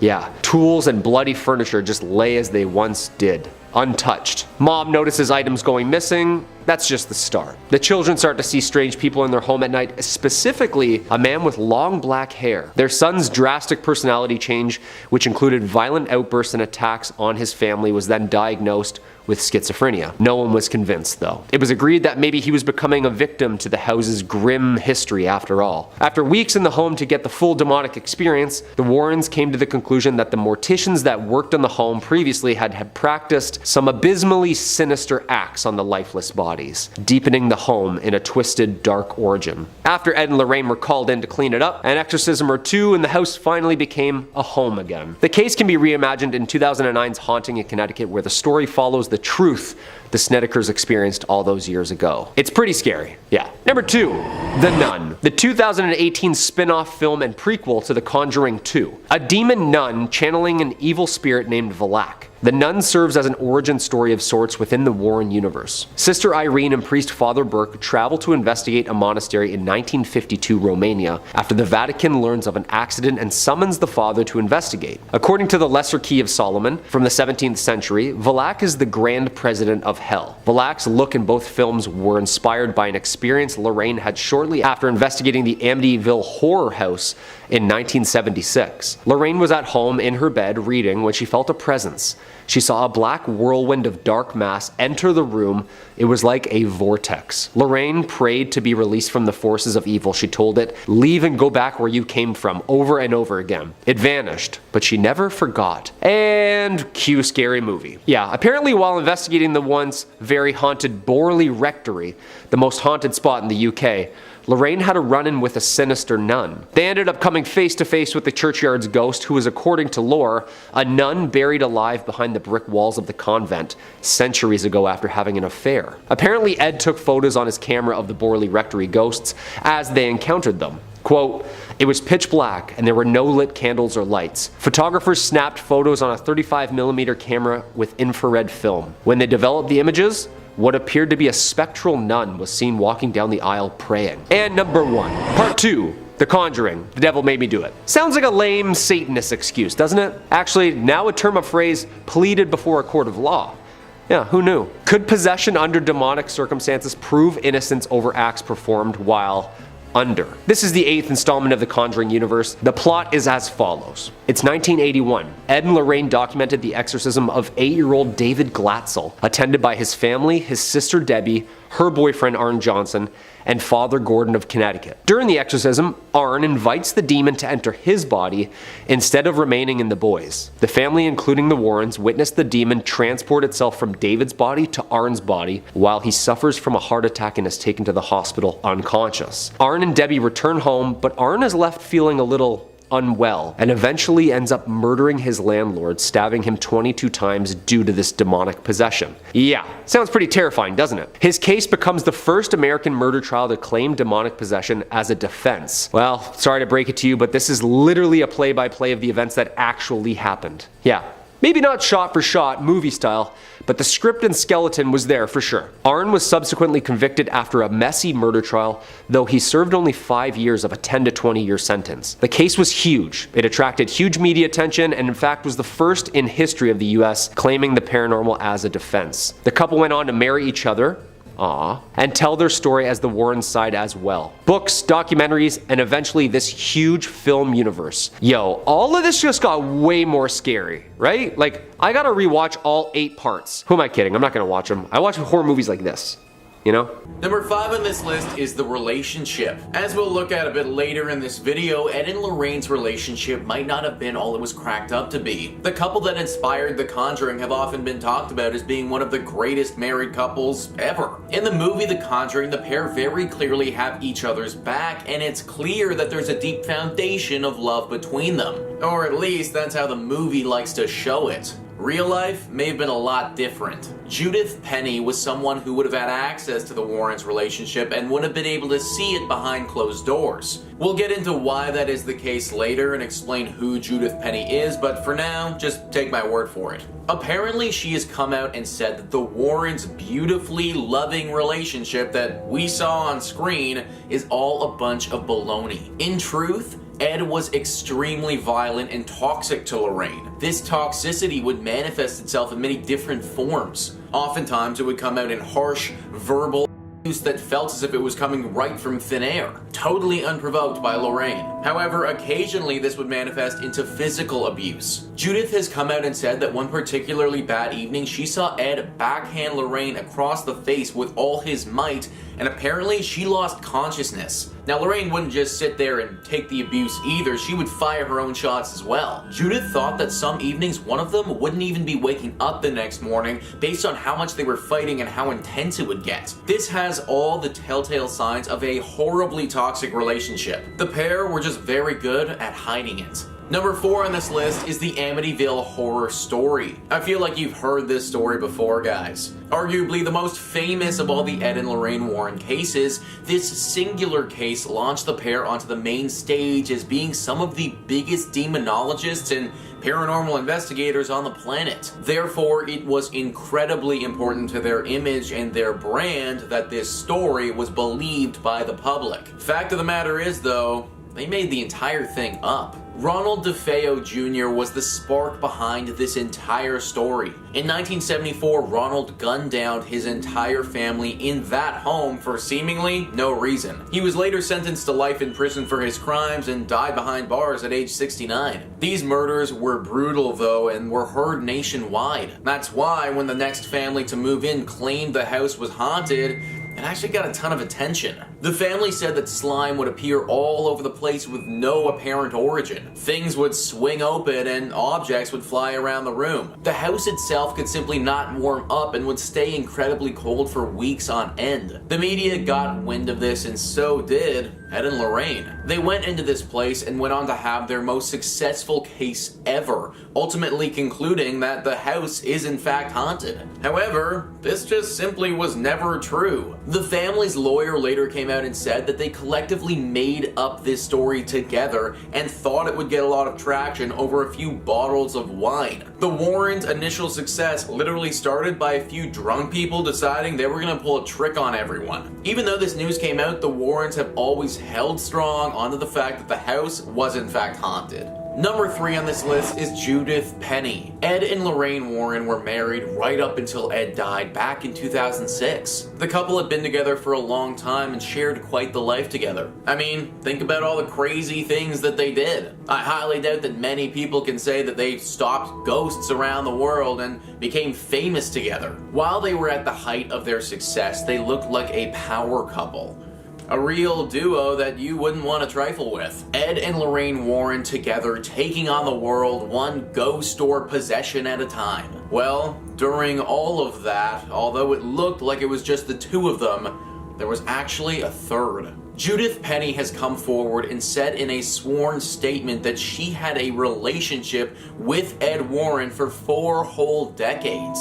4 decades where they were having an intimate relationship that the world had no idea about. Apparently, Judith moved into the Warren household when she was 15 years old back in 1963. Ed, who was in his mid-30s at the time, would sleep with her regularly, and Lorraine Warren was well aware of the entire thing. I mean, she obviously was, considering Judith literally lived with the pair in their own house. In fact, before Ed's big career of being a demonologist took off, it said that he would drive Judith's bus to school. How freaking creepy and gross is that, guys? Literally her school bus driver, but also her lover while she's 15 years old. This relationship apparently went on until 2003, 3 years before Ed finally passed away. Obviously, the Warrens didn't want any of this getting out to anyone and kept it very hush-hush. She even had to have when she became pregnant with Ed's child, and that was kept under wraps. What we thought was this power duo was actually a sick and twisted trio that we knew nothing about. The Warren family, before Lorraine died, came out and said that they had no knowledge of the alleged conduct. Number 2 on this list is the Lady in White. The Lady in White was a ghost that was said to haunt the Union Cemetery in Connecticut. This was another one of the Warrens' most famous cases and gained a ton of notoriety. Well, sorry to burst your bubble, guys, but it's fake. Let's roll a clip of what is supposed to be evidence of the Lady in White.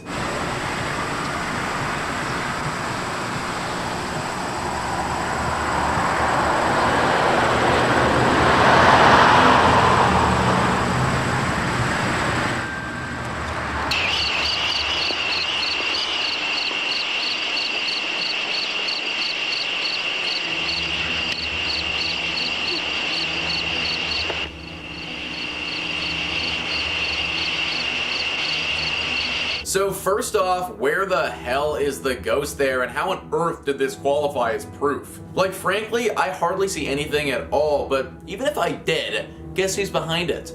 Judith. Yeah, the girl that Ed had an illegal relationship with was the Lady in White, literally dressed up in a sheet, and the pair took some grainy pictures and videos together and claimed it was evidence. Just another secret that the Warrens tried to hide, but eventually it's bubbled to the surface. And finally, number 1 on this list is the smoke and the mirrors. We've already talked about the Amityville horror house and the Lady in White here, and about how they're all fake. Well, guess what, folks? I hate to do this to you, but they ain't the only ones. Everything the Warrens did was just a bunch of smoke and mirrors. The Smurl haunting saw other experts come in and look at the space, Nothing was wrong with it. Some of the exorcisms they performed, those people weren't really possessed by the devil, they were mentally ill people that the Warrens were preying on. The whole story about how they cured someone of being a werewolf, like, that doesn't even make any sense. Smoke and mirrors. That's what the Warrens' career was. Now, that's not to say that they didn't inadvertently stumble upon something paranormal every now and again. I mean, if you believe in that sort of stuff, then they must have, based on how active they were in the community. But basically, a lot of our favorite stories that rocketed them to the top of the demonology community are completely fraudulent. I guess it's not the worst thing in the world to know that we aren't living among as many ghosts as the pair claim that we were. Number 5 on this list is the Dark Magic Doll. Yep, anything called the Dark Magic Doll is probably something I don't want to know about. That's most likely why Ed and Lorraine locked this thing up in their museum, because it's really not something that should be out in the public world for anyone to have. We've all heard about voodoo dolls before and the potential powers that they can have. Dolls that are made through some sort of dark ritual with the power to then affect people on a real life basis. Usually these dolls are made with a singular person in mind, and the doll that's created can only ever affect that one person. The same principle applies to this magic doll. However, the thing with this one is that from my understanding, you don't need to make it with only one person in mind. Simply using the doll while picturing an individual should create the same effect as a voodoo doll. It's said to use this thing, you need to hang it from its neck, and then the person that you have in mind is gonna get sick and eventually die. Now, I'm not sure if you can use this doll more than once, or if it's just a one-off, but it's probably a good thing that the public doesn't know such information. Think about how dangerous this doll actually is, especially if it got into the hands of the wrong person. Somebody who wanted to inflict harm onto someone else could easily do so from the comfort of their own home, and nobody would be the wiser. To make this doll requires some pretty dark rituals and some sinister magic, but the Warrens were pretty secretive about the exact process of constructing this thing, and again, probably for the best. Having information like that out in the open on how to make such a deadly and dangerous doll just isn't safe for anybody. Right now, the only known doll is currently locked up in the Ed and Lorraine Warren Museum. Hopefully it stays there and we don't ever see any more of these creepy things popping up in the world again. Number 4 on this list is the Smurl haunting. So we've all heard about Amityville and we've heard about the Enfield poltergeist, but one haunting that didn't get talked about nearly as much was the Smurl haunting. Maybe it's because it was just a little bit too scary and the Warrens didn't want to release such information to the public.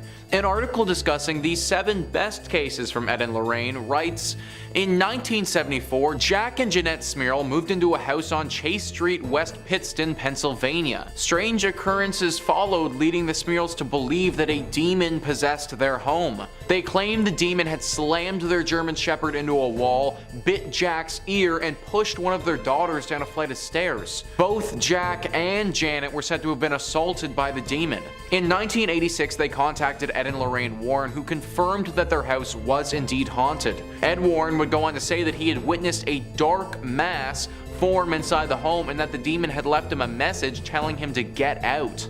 Now, one thing that I think gets glossed over a little bit in this article is the time that these people moved into their home compared to the time that Ed and Lorraine actually showed up. 1974 is when they entered this house, and Ed and Lorraine didn't get there until 1986. These people were living in a home that was severely haunted, so much so that they were getting assaulted by a demon, and they were living there for over 10 years. I think we think about haunting sometimes as being like a week-long scary event or something like that, but this was literally over a decade of living in absolute fear. Why this family didn't move is beyond me, but maybe they were scared this creature would just keep following them wherever they go. I think this is why this one doesn't get talked about as much.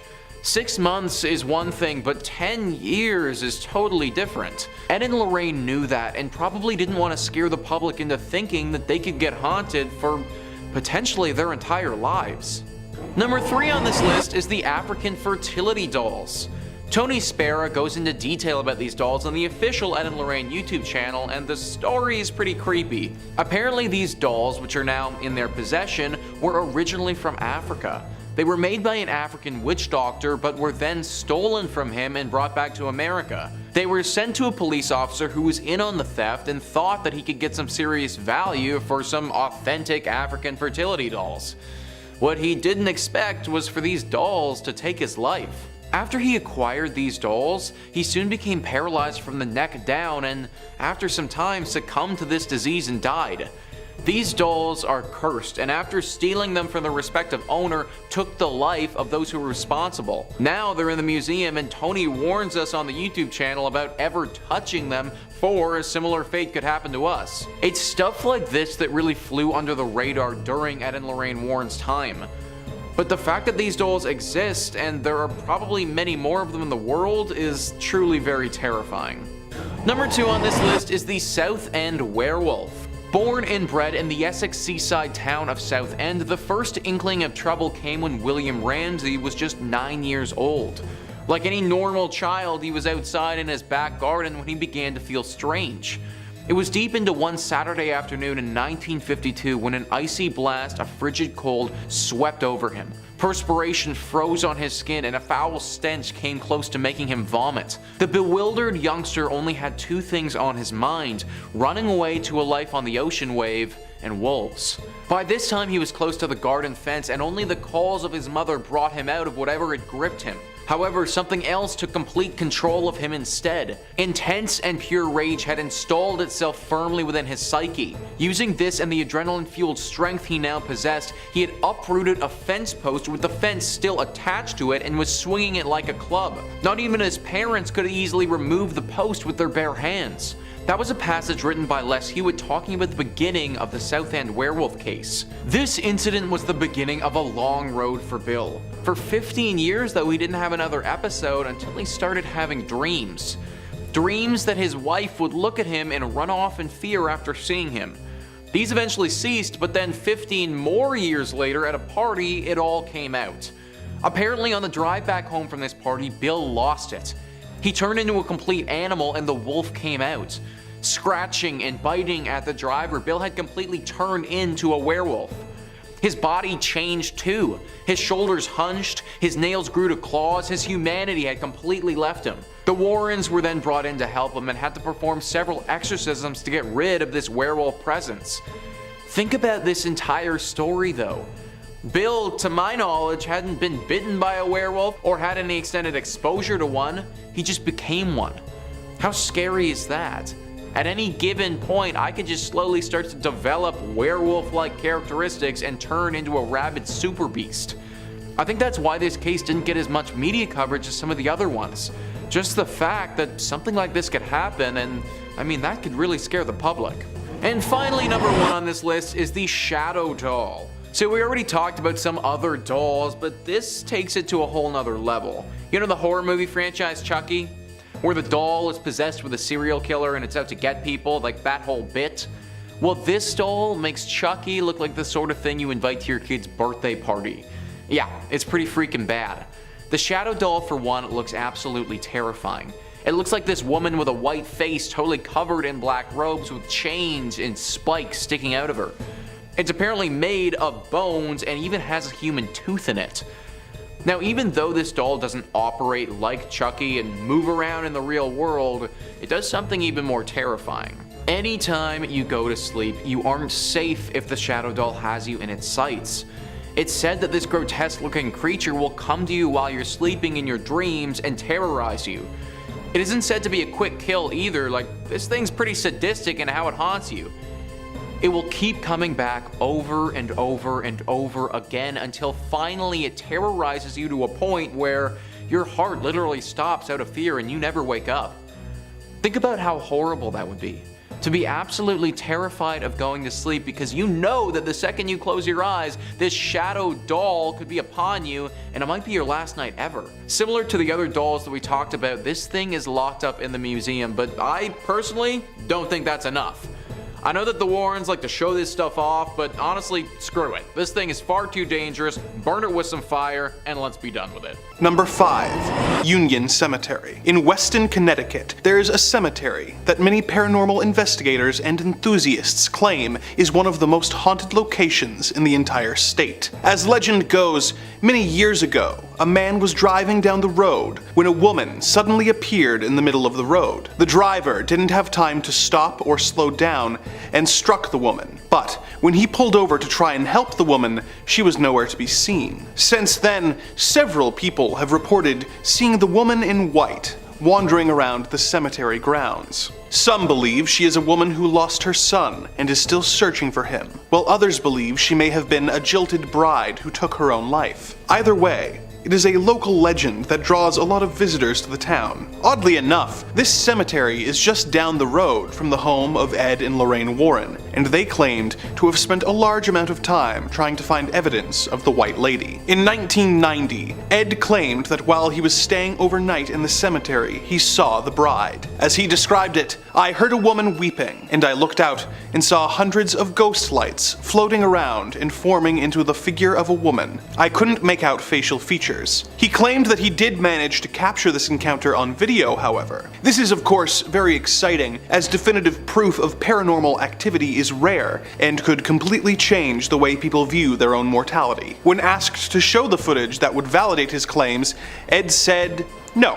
This is the incident that is least clearly a lie out of all of them on this list, but it is typical behavior from the Warrens, who claimed that they had proof that they then simply refused to show to anyone all the way up until their deaths." Oddly enough, the ghosts of the Warrens sometimes pass through the dark dimension and visit me. I even have a recording of it on my phone that proves I'm telling the truth. You can't see it though. You'll just have to take my word for it. Number 4. The Amityville case. Perhaps the most infamous case the Warrens ever came into contact with. George and Kathy Lutz moved into a house and claimed to experience paranormal activity. A year prior, the house had been the site of a horrible crime, with 23-year-old Ronnie Defeo going from room to room and shooting his 6 family members in cold blood. At his trial, he claimed that voices he had heard on the night of the crime had told him to do it and had controlled his body. But this was not believed, and he was sentenced to 6 life sentences. The Lutz family moved in and reportedly would experience phenomena like unexplained gelatinous drops appearing on their carpet, witnessing each other suddenly appearing to have aged 90 years, doors slamming by themselves, levitating, and waking up every night at 3:15 a.m., the time the murders took place. The family fled soon after and invited reporters and psychic researchers to study the house. The Warrens, of course, showed up, with Lorraine claiming the house was possessed by demons and using the opportunity to get her and Ed on TV, cementing their reputations as paranormal experts despite not showing any evidence of their findings. The Lutzes published a book about their experiences that was made into a successful movie series called The Amityville Horror, but years later they would admit that much of the book was highly exaggerated, with much of the content being the result of a creative brainstorming session and 4 bottles of wine. So, much of the activity that the Warrens were validating with their investigation never occurred. But what about the killer saying he had been controlled and forced to shoot his family? Well, years later he admitted that had just been a lie, designed to get him off with an insanity plea. The majority of the lying in this case was by people other than the Warrens, so maybe they were just taken along for the ride. But there are still plenty of examples of them being suspicious to downright hucksters. Number 3. Annabelle. The most famous item in the Warrens' occult museum is of course Annabelle. She has featured in the Conjuring films as well as a few movies of her own, and has made people really think twice about buying any dolls secondhand. According to the Warrens, the doll, who in real life is a simple Raggedy Ann doll, not a creepy looking toy like in the movie that no child in their right mind would ever play with, was given to a nursing student in 1970 by her mother. The doll began exhibiting strange behavior, and the nurse and her roommate contacted a medium who said that the doll was being possessed by the spirit of a woman named Annabelle Higgins. The two took pity on the spirit and allowed it to stay in the doll. The doll began escalating its scary behavior. They threw the doll away, but it somehow appeared in their apartment again, leaving threatening notes. The two contacted the Warrens, who told them that Annabelle was really a demon. The Warrens took the doll away and made it the centerpiece of their museum. Of course, there is no documentation of any of this, and we have to just take the Warrens' word on it. However, skeptics eventually noticed that the story of the doll was very similar to an episode of The Twilight Zone that had aired 7 years before. In episode number 126, The Living Doll, a little girl is given a doll by her mother.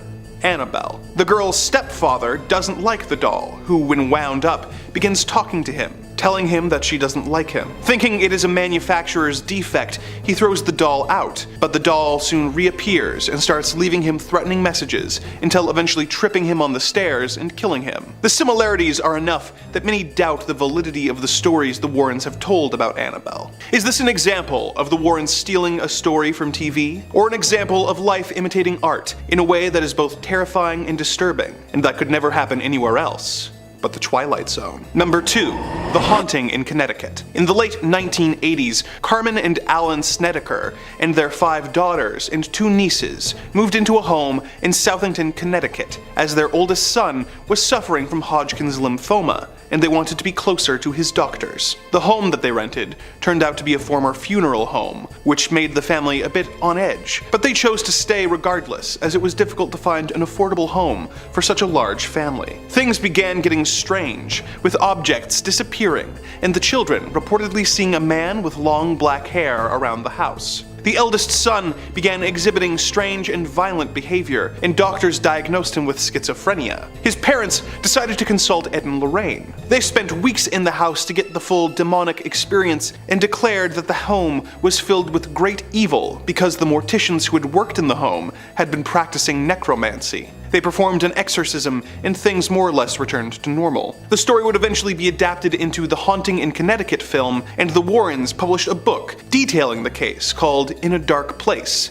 which was written by them with the help of horror novelist Ray Garton, who was hired to interview the Snedekers and shape their testimony into a narrative. When the various family members' stories began to conflict with each other, Ray talked to Ed Warren about his concerns, and Ed responded by saying, "Oh, they're crazy. You've got some of the story. Just use what works, just make it up, and make it scary." Due to this, the entire case has become laced in controversy in the years since, with Garton distancing himself from his involvement with the supposedly non-fiction book. Number 1. The Happy Christian Family. The Warrens made a point of portraying themselves as a perfect, loving couple who supported each other while using their supposed gifts to help people who were in trouble and spread the message of God. This carries over into the Conjuring films that were inspired by their lives, with both critics and fans consistently bringing up their relationship as a highlight of the films, with it often being called one of the best love stories of the horror genre.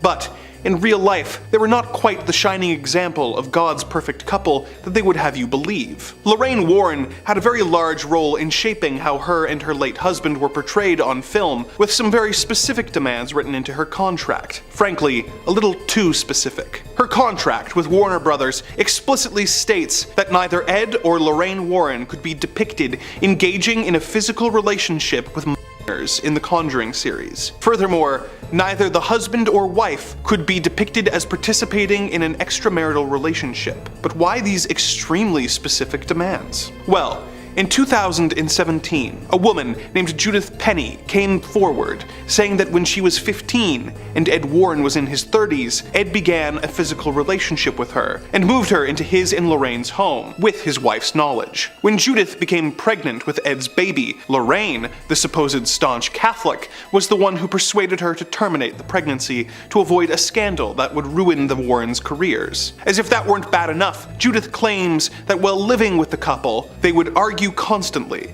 with the fight often getting physically violent, with Ed routinely attacking Lorraine into unconsciousness. Not exactly the perfect couple that they claimed to be. Kicking off at number 5, Annabelle. You know the one. She's everywhere. She's terrifying, especially in James Wan's silver screen depiction. But if we're being honest, the actual Annabelle, a Raggedy Ann doll given to a nursing student in the 1970s, isn't so terrifying at all. The biggest issue with any of the Warrens' cases is the lack of information provided by the pair, particularly Ed Warren, who was notorious for withholding information for analysis. After declaring that the doll was actually possessed by a demon named Annabelle Higgins, the Warrens took the doll back to their museum, putting it on display for safety's sake. This is where the Annabelle mythos was fully fleshed out. Before his death, Ed would allegedly warn museum visitors that the last man to mock Annabelle ended up dying in a motorcycle crash. Of course, claims that had no substantial evidence or even names associated to them. Joseph Laycock, a professor of religious studies at Texas State University, makes an interesting observation to the phenomenon.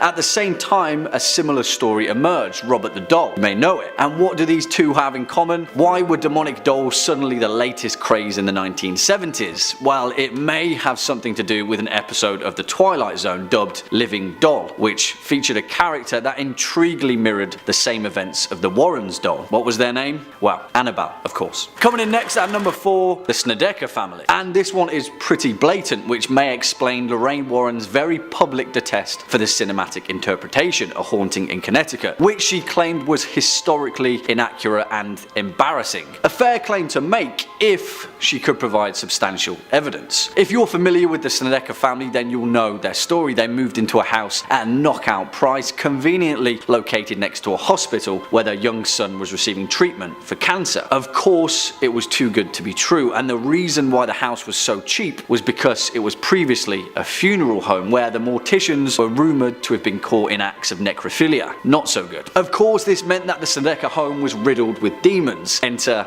Ed and Lorraine Warren. However, the biggest hole in this case comes from Ed Warren himself. After their investigation took place, a best-selling book was written to detail the events. A ghostwriter was attached to it, a man named Ray Garton, a prestigiously decorated horror novelist who describes A Haunting in Connecticut as the low point in his career. Why? Well, a few years later, Garton told Horrorbound magazine that he'd interviewed all the family members about their experiences, but soon realized that the family were going through some very real problems of a more human kind: drug addiction and severe alcoholism. He found that their accounts of the demonic incidents didn't quite mesh. None of them could keep their story straight. When he approached Ed Warren with his problem, his reply was, "Oh, they're crazy. You've got some of the story, just use what works and make the rest up. Just make it up and make it scary." Next up at number 3, The Devil Made Me Do It. And it's pretty hard to deny evidence that has passed through the judicial system. If you're familiar with the Devil Made Me Do It case, you'll know it involves a man named Arn Cheyenne Johnson, who was inadvertently possessed by the same demon that afflicted his 11-year-old stepson, David. Arn was arrested and tried for murdering his landlord, Alan Bono, and in his legal defense claimed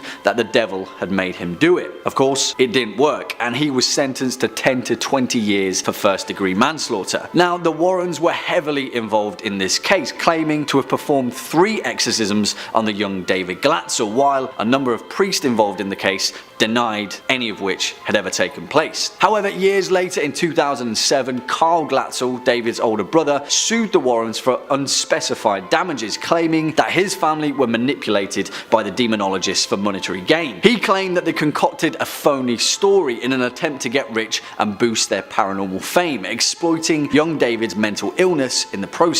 In his own tell-all book, Alone Through the Valley, which personally is a bit of a double standard, he outlined the fact that none of the Warrens' claims had ever actually happened, and that the book was a complete fabrication of the events that had actually transpired. Swinging in at number 2, the Enfield poltergeist. And this one, I will admit, is open to your own interpretation. It's interesting then that perhaps one of the most famous cases that the Warrens were associated with the Enfield poltergeist was the case that they were most minimally involved with. It forms the basis of James Wan's 2016 film The Conjuring 2, where the fictional versions of the Warrens pretty much single-handedly deal with the events that transpired in the August of 1977 in Enfield, a suburb of London. The story itself was a media sensation, where 11-year-old Janet and her 13-year-old sister Peggy were afflicted by the presence of a malevolent poltergeist. Although the evidence has been notoriously scrutinised, Ed and Lorraine Warren maintain that their flying visit to London featured some of the most startling paranormal events that they'd ever seen. One of which was when Ed swore blind, a claim that he made in his book The Demonologist, that he saw Janet sound asleep levitating in midair. It's interesting then that in all the photographic evidence provided by the Warrens, both girls are wide awake and appear to be falling, definitely not levitating. Perhaps the most damning admission though is a statement that Janet made in 2011 at the age of 45, that she and her sister had faked most of the phenomena. The thing is though, it didn't matter to the Warrens. Their involvement with the case propelled them to a legendary status, even though much of that involvement was superficial at best. It's an interesting one, and we'll likely never know the full extent of the Enfield poltergeist. One thing is for certain though, Ed Warren made up nearly all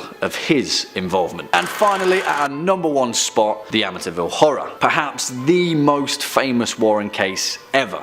period, and so the most thoroughly investigated. And what have those investigations uncovered? Well, nothing. Nothing in the sense that there is zero evidence that anything even happened, despite the claims that Ed and Lorraine staunchly made in their most expansive case to date. In Stephen King's book Danse Macabre, he stated that the true American horror story was that of the haunted house, a campfire ghost tale spawned from the colonial era, spurred on by the American dream of creating a new world in a very ancient land. And so the Amityville narrative fits exactly with that, and was the fuel that cemented the Warrens' reputation for decades to come. But what did they actually find? Nothing. Perhaps the Lutz family did experience something unexplainable, a claim which they have staunchly backed to this day. But as far as the Warrens are concerned, all they have is a single TV appearance of a local New England news affiliate months after the Lutzes had abandoned their new home in the middle of the night. The Warrens decided to stay the night, caught on camera, of course, when the pair claimed that the house was infested with demonic entities. Although there was never any evidence for this, the television appearance catapulted Ed and Lorraine to their lofty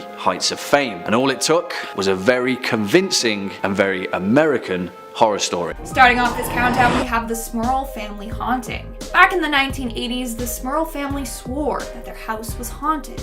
They would hear loud noises, smell foul odors, and hear pig grunts. Apparently, whatever was haunting their house also threw their dog to the wall and pushed one of their daughters down the stairs. Of course, Ed and Lorraine Warren came to investigate, and they claimed that this place was haunted. They even said that they saw a message appear on a mirror that read, "Get out." But get this, members of the clergy were brought in to do a blessing and an exorcism on the house. And guess what? They reported nothing unusual happened there. In fact, one of the priests had this to say about the Warrens, and I quote, "They weren't sincere, were not what they purported to be, and were given to sensationalizing." In the end, the church said that the family was just stressed over the health of their son who had brain surgery, and the foul odor that they smelt was because of a cracked sewer pipe right by their home. But the Warrens were adamant that the house was haunted, and then they turned the story into a book and made some money, so just saying. Coming in at number 4, we have the Amityville Horror. This probably is one of the most controversial paranormal cases of all times, because in the end, the whole thing was just one big sham. Here's a little rundown. On November 13th of 1974, Robert Butch Defeo killed his parents and then his 2 brothers and 2 sisters. The house was then put up for sale and the Lutz family moved in. And apparently, the demon that got Butch to do that horrific deed started to attack this new family. Their doors and cupboards would swing open and close, green slime would ooze from their ceiling, and one time a demonic face with red glowing eyes was seen looking into the house, so on and so on. Now, how were the Warrens involved? Well, when paranormal investigators heard of what happened, they all contacted the family to go investigate the house for themselves. Of course, the Warrens were one of the individuals to contact them and set up a time to go check out the house for themselves. They spent the night at the house with others to see if it truly was haunted. In the end, they concluded that it was. Lorraine Warren claimed that she sensed great malevolence in the house and that there were multiple demonic entities there. But this was all BS, because William Weber, Butch's lawyer, admitted that he made up this whole story along with George Lutz and a writer, Jay Anson. He said, and I quote, "They created the story over many bottles of wine. They admitted the house was never really haunted. They just made it all up." Which means so did the Warrens. Coming in at number 3, we have the Enfield haunting. This is the case that was featured in The Conjuring 2. The case involved a young girl named Janet Hodgson, who was said to have been possessed by a spirit. The spirit would throw objects across the room, make noises in their house, and sometimes would levitate Janet into midair. Ed and Lorraine Warren were assigned to this case and to expel the evil entity responsible for all this. But turns out that Janet and her sister Peggy made this whole thing up. In 2015, when Janet was 45 years old, she said that her and her sister faked some of the paranormal activity. So according to researchers, most of the paranormal things happened when no one was actually looking at the 2 girls. Like they would have their backs turned to them and then all of a sudden an object would be thrown across the room. Well, obviously the girls were just doing that themselves. They also said they captured audio of a dresser falling over on its own. But upon closer inspection, footsteps could be heard leading up to the dresser before it fell over, meaning someone likely just pushed it over. And the photos of Janet apparently levitating in midair look more like she just jumped off her bed. Janet also confirmed that this was the case. So the whole Janet being haunted by a ghost? Yeah, it was made up, and the Warrens went along with it. Also, according to other sources, the Warrens' involvement in this case was very little. Apparently, they just showed up one day uninvited and only stayed one day and then left. They didn't really help the family. It seemed more like they wanted to just gather information on this case to then talk about it publicly and, receive fame and fortune. In our second spot, we have the Snedeker family haunting. This is the family haunting that the Haunting in Connecticut movie and book was based off of. Story goes that Alan and Carmen Snedeker moved into a home with their daughter and 3 sons. While exploring their home, they found weird stuff in their basement, like tools morticians would use. That's when they found out that their home used to be a funeral home. And that's when the haunting started. Their eldest son started getting terrifying visions and started seeing ghosts. And also apparently one day as Carmen was mopping the kitchen floor, the water just turned into blood and then smelled of decaying flesh. So on and so on, you get it. In 1986, the Warrens investigated the home and claimed it was indeed infested with demons. But here's the thing. A man named Ray Garton was hired by the Warrens to write a book about the haunting. Later, he revealed that the Snedeker family apparently had serious problems with drugs and alcoholism. When he interviewed the family, they couldn't keep their story straight. And they all had different accounts for what happened. So he went to Ed and told him this problem, and Ed said, and I quote, "You've got some of the story. Just use what works and make the rest up. Just make it up and make it scary." So the writer literally made up like 90% of the story on his own. On top of that, the neighbor living in the upstairs apartment in this haunted home claimed nothing paranormal ever happened to them. And on top of that, no one who has lived in this home after the Snedeker family has had any paranormal experiences. So it looks like the haunting was just made up by this family, and then the Warrens went along with it for the money and the book deal. And in our number 1 spot, we have The Devil Made Me Do It. This is the case that was featured in the film The Conjuring 3, The Devil Made Me Do It. It revolves around a man named Arn Cheyenne Johnson, who in 1981 fatally stabbed his landlord Alan Bono to death. But he claimed that he was totally unaware what he was doing and that the devil made him do it. In fact, his case was the first court case where the defense was arguing demonic possession. And of course, Ed and Lorraine Warren were involved in this case. In fact, they might have made up this whole story for him to get away with murder. Let me explain. It's wild. So according to the story, Arn's brother-in-law, David Glatzel, was the first one to be possessed by this demon.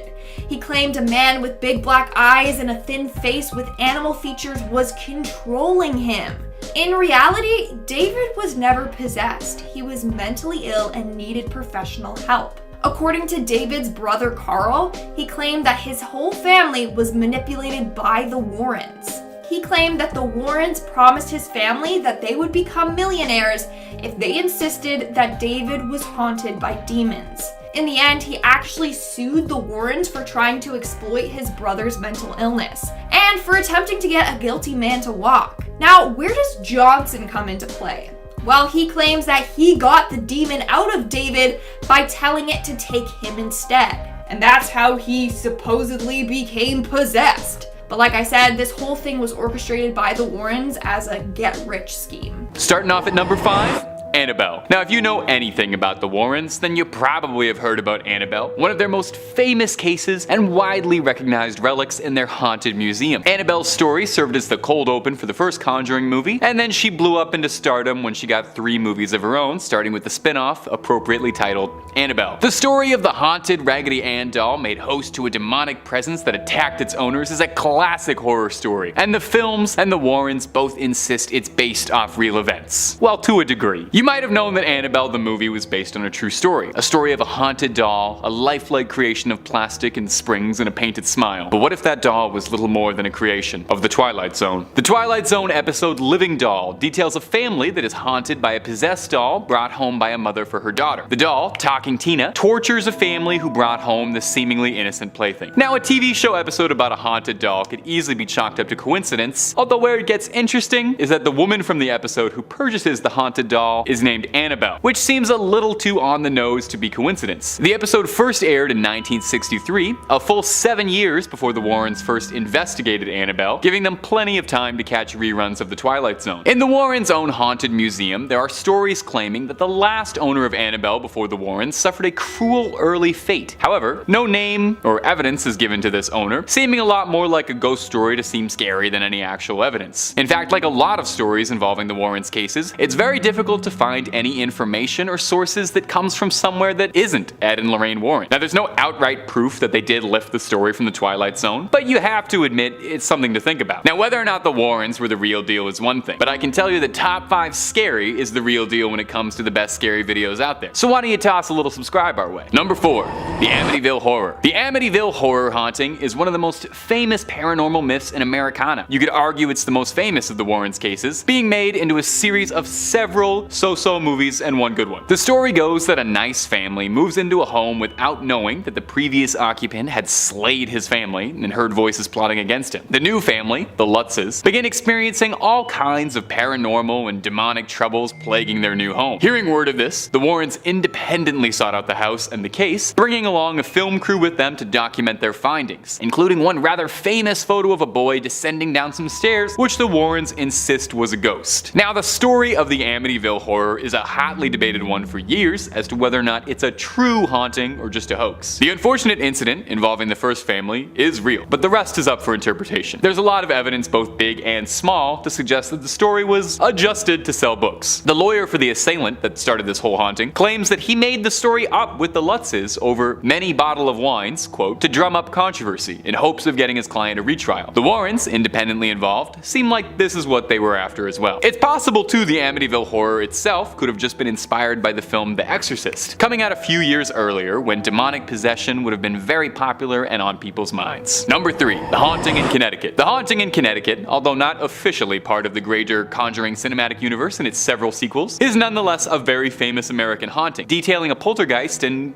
well, take a wild guess where. The story goes that the Snedeker family purchased a home near a hospital where their son was receiving treatment without knowing the home was formerly a funeral home, and were then exposed to all sorts of hauntings, strange sounds, possessions, the usual gamut of spooky stuff. The story was adapted into a film, The Haunting in Connecticut, which Lorraine Warren took great umbrage with, claiming that it was sensationalizing the real story and making it out to be something it's not, which is very ironic. The Warrens themselves helped pen a book about the haunting called In a Dark Place. The book was written by the Warrens and co-authored by Ray Garton, a horror novelist who was brought in to help shape the story. However, after the experience, Garton spoke out about writing the book, saying that when he interviewed the family, multiple stories just wouldn't add up and they would all provide different accounts of what was happening. He brought this concern to Ed Warren, and Ed Warren told him, as Garton quotes, "Oh, they're crazy. You've got some of the story, just use the parts that work and make the rest up. Just make the rest up and make it seem scary," which is about as blatantly direct a confession as you could probably get from the Warrens. Since the passing of both Warrens, more and more support has come out, suggesting the Haunting of Connecticut was little more than a hoax to drum up some business. Number 2. The Devil Made Me Do It. Now, we've talked a little bit about the case of David Glatzel and his haunted rocking chair before on this channel, and earlier we'd mentioned Ed and Lorraine's involvement when we discussed it before. We focused primarily on the haunting. As a bit of a refresher if you forgot, the second son of the Glatzel family, David Glatzel, underwent horrifying experiences that the family believed to be supernatural in nature. Growling, speaking in tongues, and the parents going so far as to claim that he would levitate. The haunting would turn tragic when, after being exorcised by the Warrens, the demons host to David's body made their way into the boyfriend of Glatzel's sister, Arn Johnson, who would get involved in a brutal altercation with his landlord, leading to the death of the landlord. In courts, the lawyer insisted that the actions were not his own and he was possessed by a demon. Unsurprisingly, it was thrown out and Johnson saw jail time. Interestingly though, the basis for the defense of "the devil made me do it," according to the lawyer, was all the idea of the Warrens. Now in 2007, the brother of David Glatzel, Carl Glatzel, claimed in a legal filing that the book the Warrens wrote about the case was filled with complete lies, describing them as a pair of opportunists who blew a tragedy out of proportion and sensationalized his brother's mental illness and demonic possession for fame and personal gain. Most interestingly is that the priests named involved in this story all claimed that no exorcisms ever actually took place in the Glatzel home, and that David Glatzel began to improve because he was receiving counseling and sent to a private school, not divine intervention. Number 1.